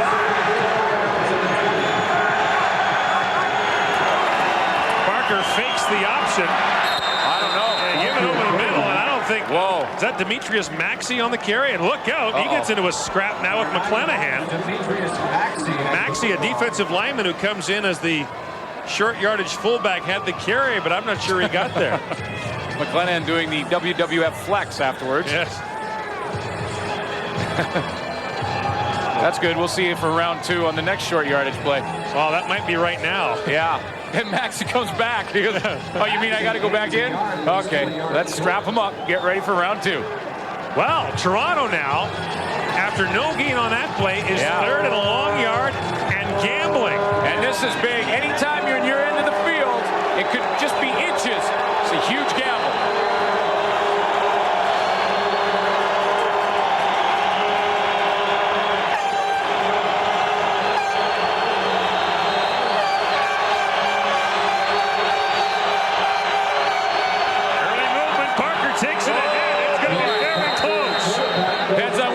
His foot down. If you get the spot with the right foot, it's a first down. If you get the spot with the left foot, it's Calgary ball. Well, he didn't. I mean, that line of scrimmage did not go anywhere. They mark it down. There's the spot. At the 22. And they'll measure. I don't think so. It's going to be close.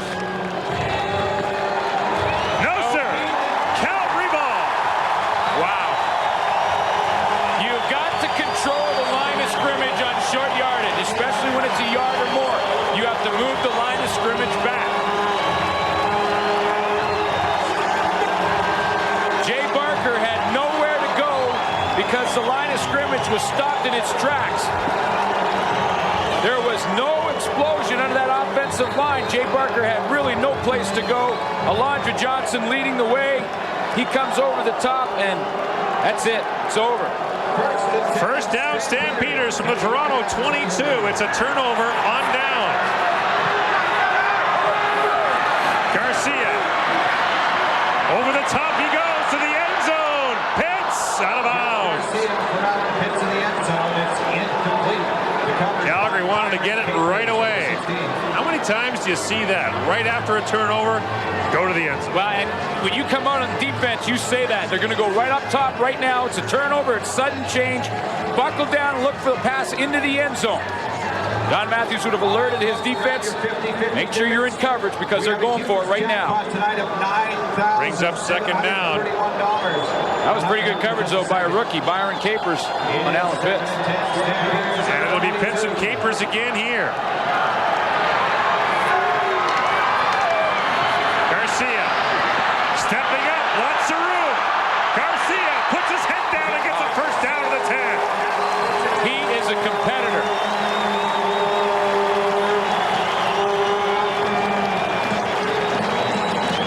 A gain of 12 yards. The hole is going to open up to the right. Right in here is where Garcia is going to see his seam and take off. But I love the end of the play. Get that extra yard. Drop the head and take a big hit.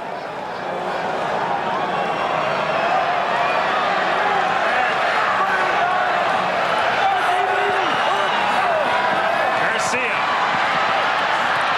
Ball is tipped in the air.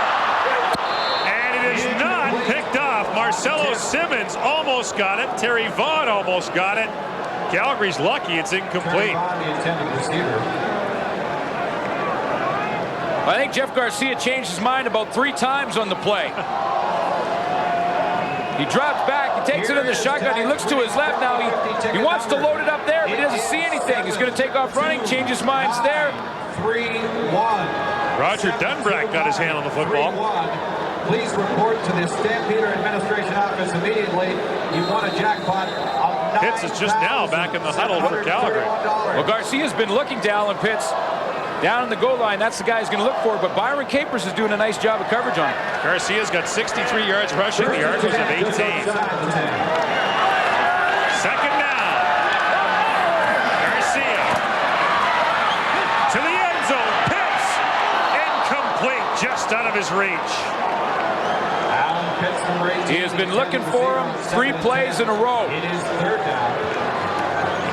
He came back, Alan Pitts came back to the huddle in the last play, limping a little bit. Here he is here. He's run a couple of corners to the outside.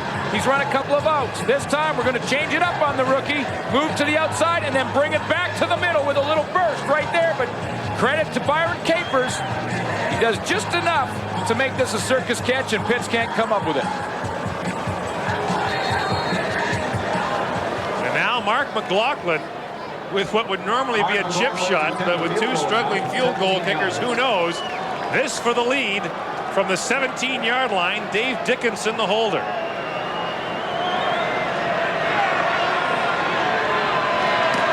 That snap, McLaughlin gets it through. It is good. A nail-biter in all respects, and Calgary with 6:32 to go is back on top. 13-12 on the CFL Live.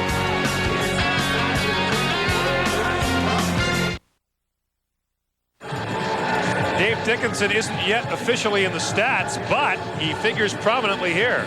Yeah, he's the holder on the play, and from snap to kick, the holder has 1.3 seconds to get it on the tee. So basically, the time it takes you to blink, you've got to catch the ball and put it down and get the lace away. Kerwin Bell now from the 35-yard line. He's up and throwing to Daryl Mitchell to the 40. That'll be a gain of about 4, depending on where they spot him down. Show us that again, Glenn. Okay, so you get ready to blink, and we'll see how quickly that Dave Dickinson can scramble this one out there. That's regular speed. That ball was almost lying on its side when McLaughlin kicked it. But at the end, they don't ask how, just how many. They mark it as a gain of 3. It'll be 2nd and 7 Toronto. 6 minutes to play in the 4th quarter. Bell steps up, delivers, and he's got his man once again. Nigel Williams out across the 50 to the 53 for a first down Toronto. And a gain of 15 yards, and Kerwin Bell has been more than impressive in his Toronto Argonaut debut. The question coming in, we talked about it, whether or not he could psychologically get over this injury, because physically it really wasn't going to affect him. He definitely did that in the first series, and he's having a great night. Up over 300 yards passing in this game so far against a tough Calgary defense.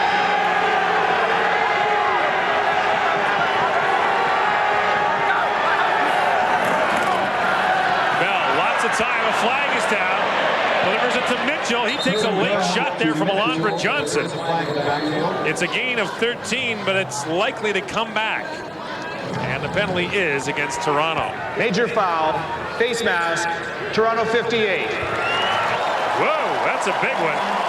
Chris Giaskis is called for the face mask. It negates what would have been a Toronto first down and sends the Argos reeling back to their own territory. Chris Giaskis is playing guard. Dropping back into that stance, working on Steve Anderson. He's got his hands way up in the face. Now, when I was at the refs clinic, they went over that rule. They said if you get your hands up in the face, it's an offensive lineman, it's okay as long as you get them down immediately and don't leave them up there. Giaskis left him up there, grabbed the face mask, gets called for it. This drive began at the 35. Toronto has 2 first downs and has moved 3 yards.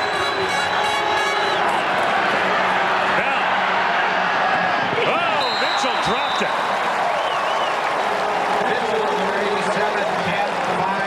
Well, you need to come up, obviously, with big plays on second down, no question, but Mitchell did the Cardinal send for a receiver. Look downfield to where you're going to run just before you secure the football, and he took his eyes off and his concentration off the football just before he caught it, and that's all it takes. He's got 12 catches for 144 yards in the game. But the one that would have been number 13 is looking very costly right now. Second down and 25 yards for the Argonauts. This part of the playbook isn't very thick. Bell slings it up there. He's got his man. Look out.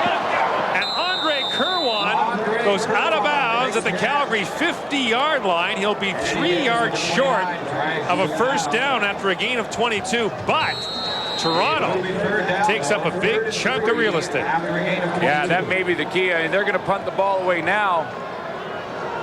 Now you hold Calgary deep after the punt, and you get the ball back in scoring position. Or are they going to punt the ball?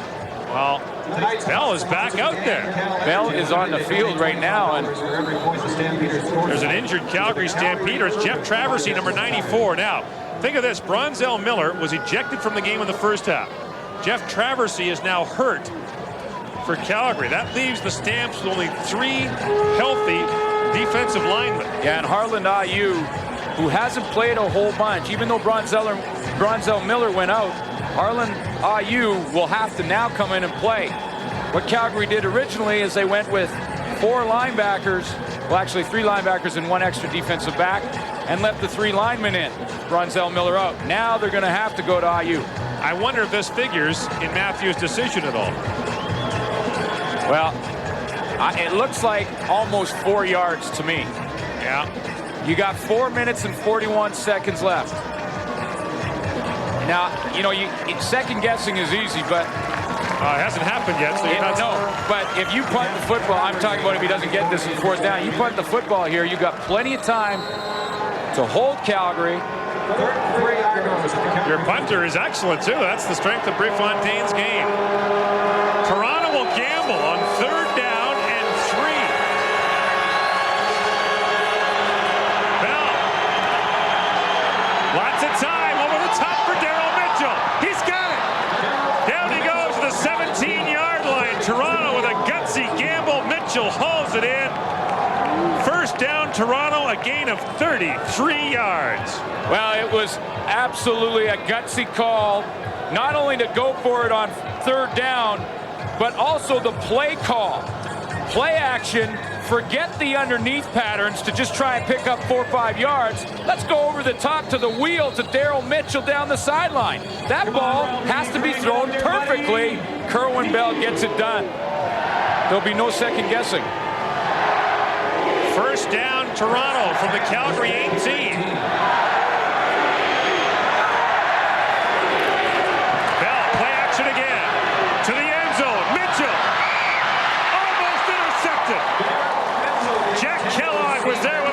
First step, it'll be second down. I guarantee you, Gord, that Jack Kellogg on that play knew he was going to be the man targeted. And there's a flag down on the other side of the field at the 3-yard line. Illegal contact. Oh, Calgary, 29. Eddie Davis, a good 70 yards away from where the ball was thrown, is called for illegal contact. Oh, my. Well, that's the third illegal contact on the defensive secondary on Calgary. It's been an aggressive game. There's been some hard hitting. There's been some hard jams. DBs are taught to get up there and be aggressive on receivers, especially when their back's against the goal line. A little too much from Eddie Davis on that one. First and goal from the 9. Bell looking for Clemens. Down he goes to the 2-yard line. It'll be second and goal from there. Calgary's defense has not allowed a rushing touchdown all year, as Toronto's Mike Clemens is slow to get up with what might be a hip pointer as he took a late shot. Well, had he stayed down for another couple of seconds, he would have had to come out for 3 plays. And down here on the goal line, they need a running game. Mike Clemens is their running game. Gets inside on the pass on that play, but when you're on the 1-2 yard line, you need to run. Short yardage now. Calgary has only 3 healthy defensive linemen. Bell from the shotgun to the end zone, and it is short. He was looking there for Nigel Williams. Makes the catch, but gets nothing. Now, third down and goal from the 1 as we have reached the 3-minute warning. It is a catch at the 1-yard. A long time to make the decision. What will Matthews do? We'll tell you when we come back.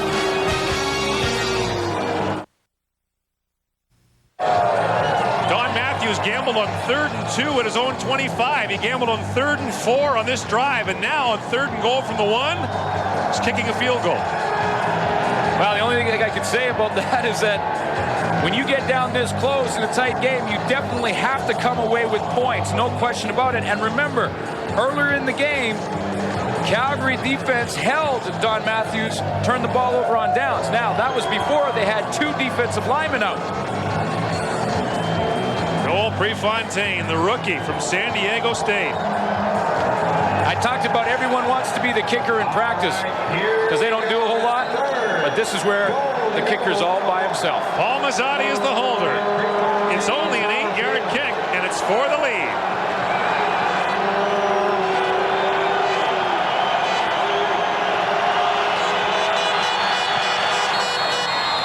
And it is good. And Toronto, with 2:37 to play, is back on top, 15-13.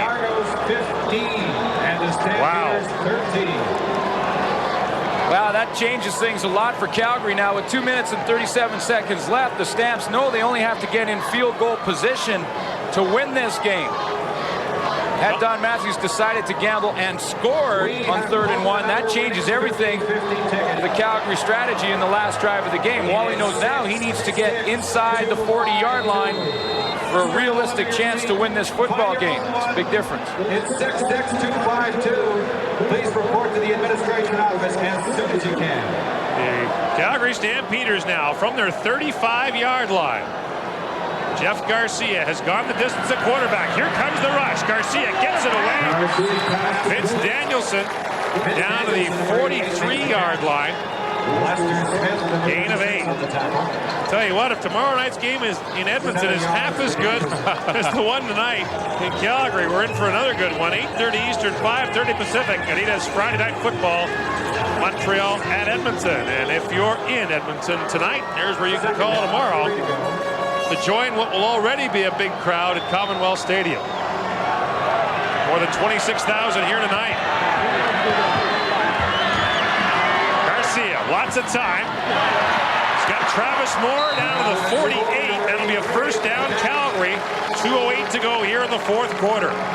2 things haven't happened here since 1988. The Stampeders haven't lost back-to-back games at home, and the Toronto Argonauts haven't beaten Calgary.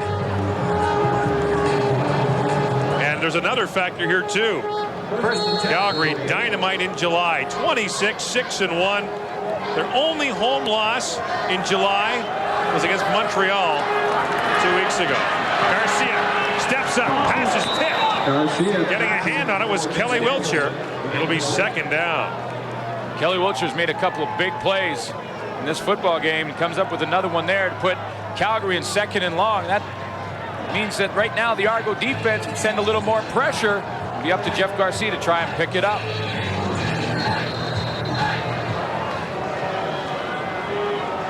Second down, Stampeders from their own 48-yard line. This is where a draw. We're going to draw on this. He's going back. Garcia firing for Travis Moore. He's got the catch and a first down to the Toronto 47-yard line. A bullet from Garcia.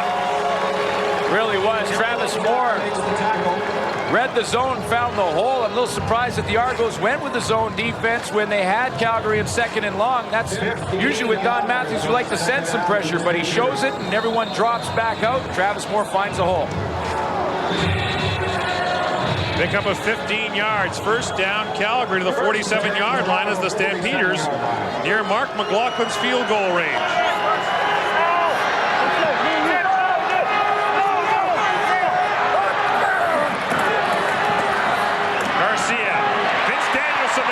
And close to a first down as he gets to the 37. That may have been Jeff Garcia's best throw of the night. Drop back on time with confidence, do that thing about 50 yards for a 10-yard gain to the outside of the field, and it was right on the money. In coverage, Garcia just rips this one to the outside, steps into it, throws a dart.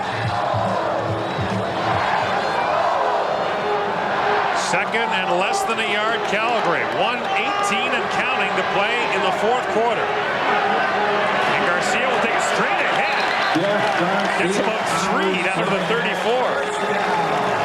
Now this is where the strategy comes in. Now does Wally Buono decide to run the ball a couple of times, protect it so he doesn't have any kind of mistake? He knows he's already in field goal range. You give the ball to Kelvin Anderson, or you continue to be aggressive and throw the ball down the field. Remember, when you throw it, 3 things can happen. 2 of them are bad. It would be a 42-yard field goal now. Garcia from the shotgun, under pressure for Terry Vaughn. Did he make the catch? Yes! Oh, boy. Down to the 22-yard line. First down, Stampeder. A gain of 13 yards. It was a nice throw by Garcia because he kept it low. If Terry Vaughn doesn't come up with it, no one does, and Garcia had pressure, but Vaughn has done this all night. He's run the curl and come back to the football to help out his quarterback, and that's what you got to do because Don Smith was all over his back. 40 seconds to play and counting in the fourth quarter. Calgary down by 2. The ground, Kelvin Anderson. Calgary may be playing for the field goal now. Absolutely, and I would imagine that the next play from Calgary will be another running play, probably to Kelvin Anderson. But Wally Buono will probably ask him to run more towards the middle of the field. Just get a nice, easy chip shot for Mark McLaughlin right in the middle to come in and kick the winning field goal. Mark McLaughlin's last field goal was only 17 yards long, but remember, the bad snap. And when you're struggling as a kicker, it makes the pressure and the intensity in these kind of situations that much greater. Calgary will take the clock down now. There it is. To the left. Dives inside the 20 to about the 18-yard line. Right in the middle of the field. 9 seconds to go. On comes Mark McLaughlin for the win. Now Don Matthews will likely wait and then try and ice him. McLaughlin, the Stamps' all-time leading scorer. As the league's all-time winningest coach lets it out. It'll come from the 26-yard line. Dave Dickinson is the holder.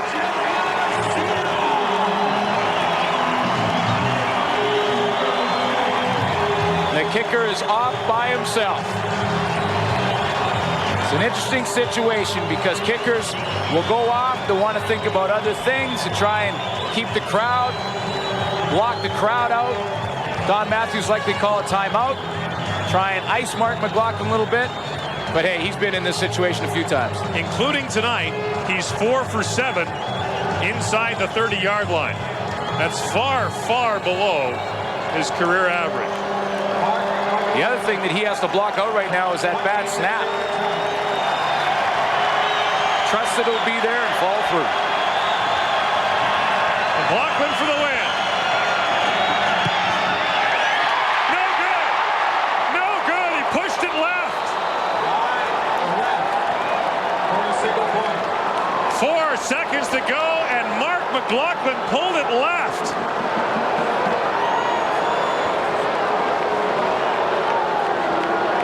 Unbelievable. Toronto will win at McMahon for the first time since 1988.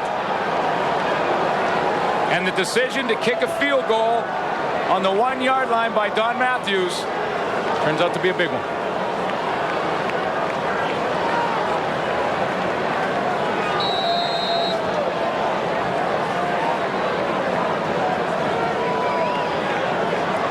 And that tells the story.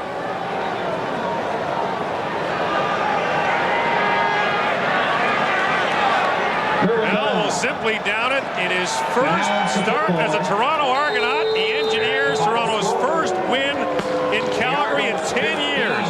And the Stampeders lose back-to-back games at home for the first time in a decade.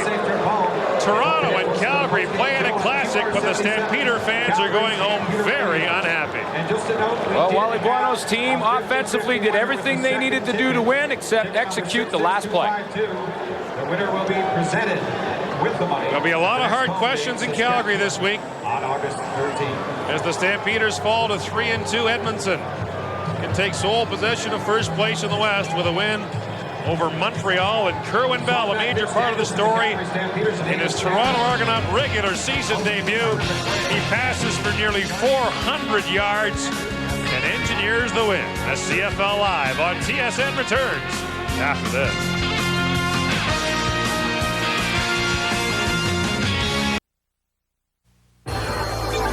Time now for the TSN turning point, and not much doubt about this. With 9 seconds to go in the football game, Mark McLaughlin trying a 26-yard field goal. Usually a chip shot for Mark McLaughlin, but this one is wide. McLaughlin can scarcely believe it, and for that matter, neither can Don Matthews. His Argos pull out a hard-fought win that went right down to the wire. A cash donation will be made to the Coaching Association of Canada on behalf of TSN. That is the TSN turning point.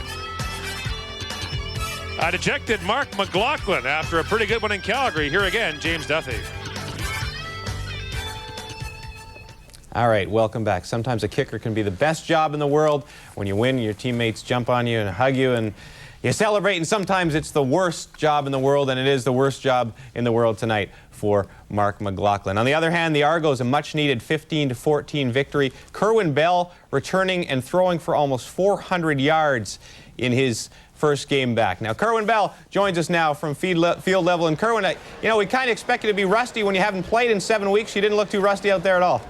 Well, I tell you, our team played well. They played well around me, and everybody got open. But I missed 3 touchdowns tonight, and you know, the 2 to Mookie on the deep balls, we've got to get those down, because when they give us those 0 blitzes, we got to take advantage of it and put it in the end zone. But our defense came up big, and we was able to move the ball when we had to and score enough points to win. Hey, Kerwin, Eric Tillman, with 4.5 minutes to go in the game, on 3rd and 3, you decided to go for it. A fade route to Daryl Mitchell gets you down there and really changes the complexion of the game even. Who made the call? Was that your call or was it Jinx? It was Jinx up in the box, Coach Jinx. We had tried it earlier in the game, and they sort of switched off, and I took a sack on it. But we knew we could get a matchup with Mookie and try to hit him down the sideline. And lucky enough, they played man coverage, and we found him down the sideline. He made a great catch, and that put us in a position to score the 3 points. Kerwin, Chris Schultz here. I thought not only you played a good, efficient level, but I also thought your receivers adjusted well when they had pressure, and they had a moment where they had to adjust to the open area. Talk a little bit about how well you have to be coordinated with the receivers, that they see the same openings that you see. Well, in this offense, we're so spread out, so a lot of people will try to come after us, and when they do that, we've got to be on the same page, like you say, and we've got to break routes off. We've got to see it. Everybody on the whole team, not only me, but the other 6 receivers has got to see it, and they got to break the routes, and we have to go from there and get rid of the ball. So they all did a tremendous job. I was the rustiest one of the bunch, and now if I can just catch up here the next couple of weeks and score some more points for us, we'll be a team to be reckoned with this year. Kerwin, talking about rust, Paul Mazzotti's been virtually a non-factor in the early part of the season. You did a great job of getting the ball to him tonight, and he rose up and looked like the Paul Mazzotti of old. Talk about what he means to this football team. Well, he's such a great professional. You know, that's the first thing I think about when I think of Paul.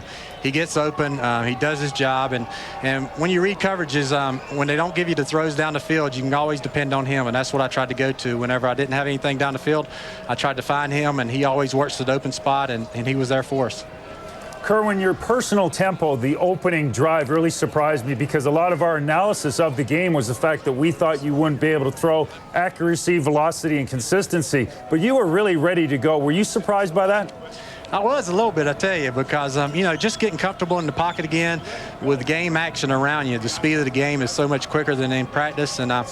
But things happened the way we planned, and I made my reads. I just try to keep it simple, make my reads, and go from there. And things happened, everything opened up, and I was able to make my reads and make the throws.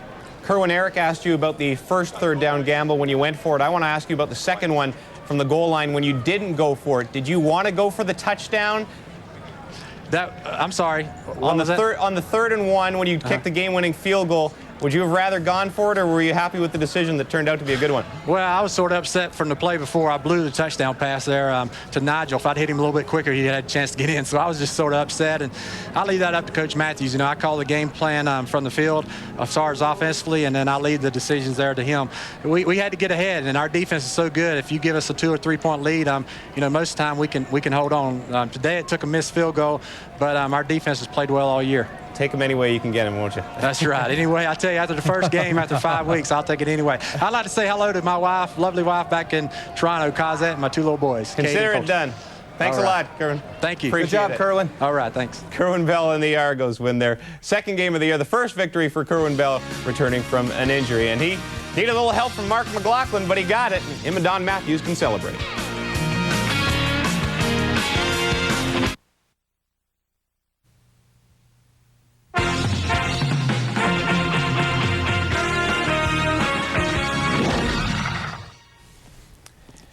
All right, welcome back. 15-14, the Argos beating the Stampeders. Most of the talk in Calgary is probably going to be about Mark McLaughlin, but Jeff Garcia, pretty good performance, Chris Schultz. You know what? I thought he had a really good night for a couple of reasons. Number one is he used his ability to create his own first downs, and that's critical in the Canadian Football League, especially with the width of the field. The other thing that I noticed, with 3 minutes left in the game, 2 minutes and 58 seconds, they had a very efficient drive that really did set McLaughlin at the point where he could have won the football game, and that is what separates really good quarterbacks from great quarterbacks, is when that pressure is on, you can find the plays, whether they're scripted or they're improvised, and you can make it happen. Garcia did that. Although Calgary lost, outside of the penalties, they still can take a lot of positives out of this. But, you know, the bottom line is you have to win the football game. They didn't. Now, there's a couple of times where the crowd was getting on Garcia. Would you have gone to Dickinson? No, not really, because the one thing about Garcia, and one thing he does exceptionally well, is he changes the momentum of the game and the emotion of the game in your favor. I think it was Gord that made the comment that the quarterback's personalities are completely different. Garcia's the cowboy, and Dickinson's the surgeon. I think at this time, I want a little bit of the cowboy with 3 minutes left that's going to run and make the plays. So not necessarily. I think it was a good decision to keep with who they had at the quarterback. Now, you were a cowboy once, so you'll always go for the cowboy. Eric, the Argos, again, needed some help to win this one, but give them credit on the road, a pretty good performance. Anytime you win on this in this league on the road, it's huge. But to go into McMahon Stadium in July and win, this is just a great turnaround for this team.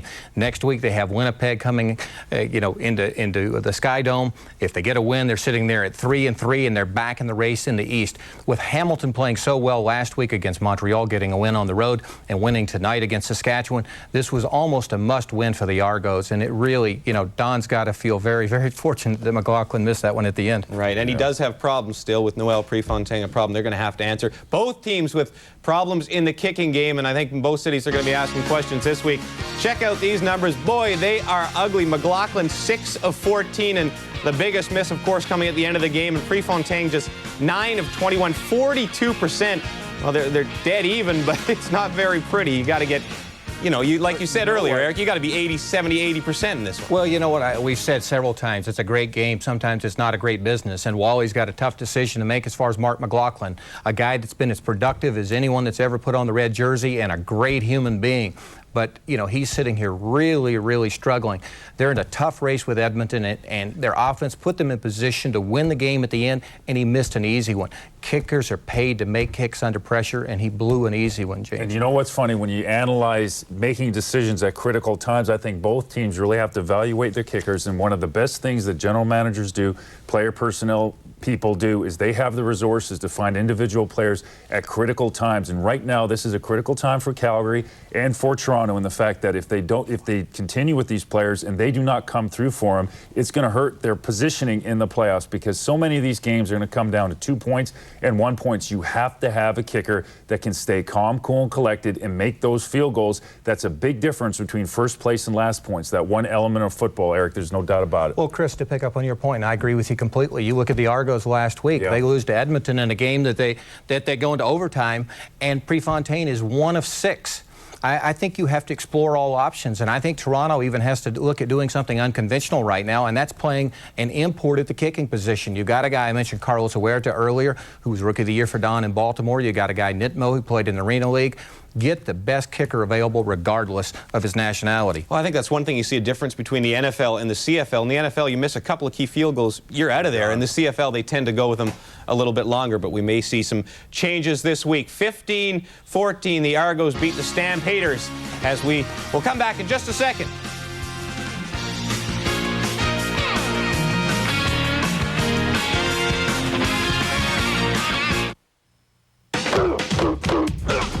CFL football is one tough game. Touch football is one fun game. Football Canada and Football Ontario invite you to have some fun. Join one of the many adult touch football leagues across Canada.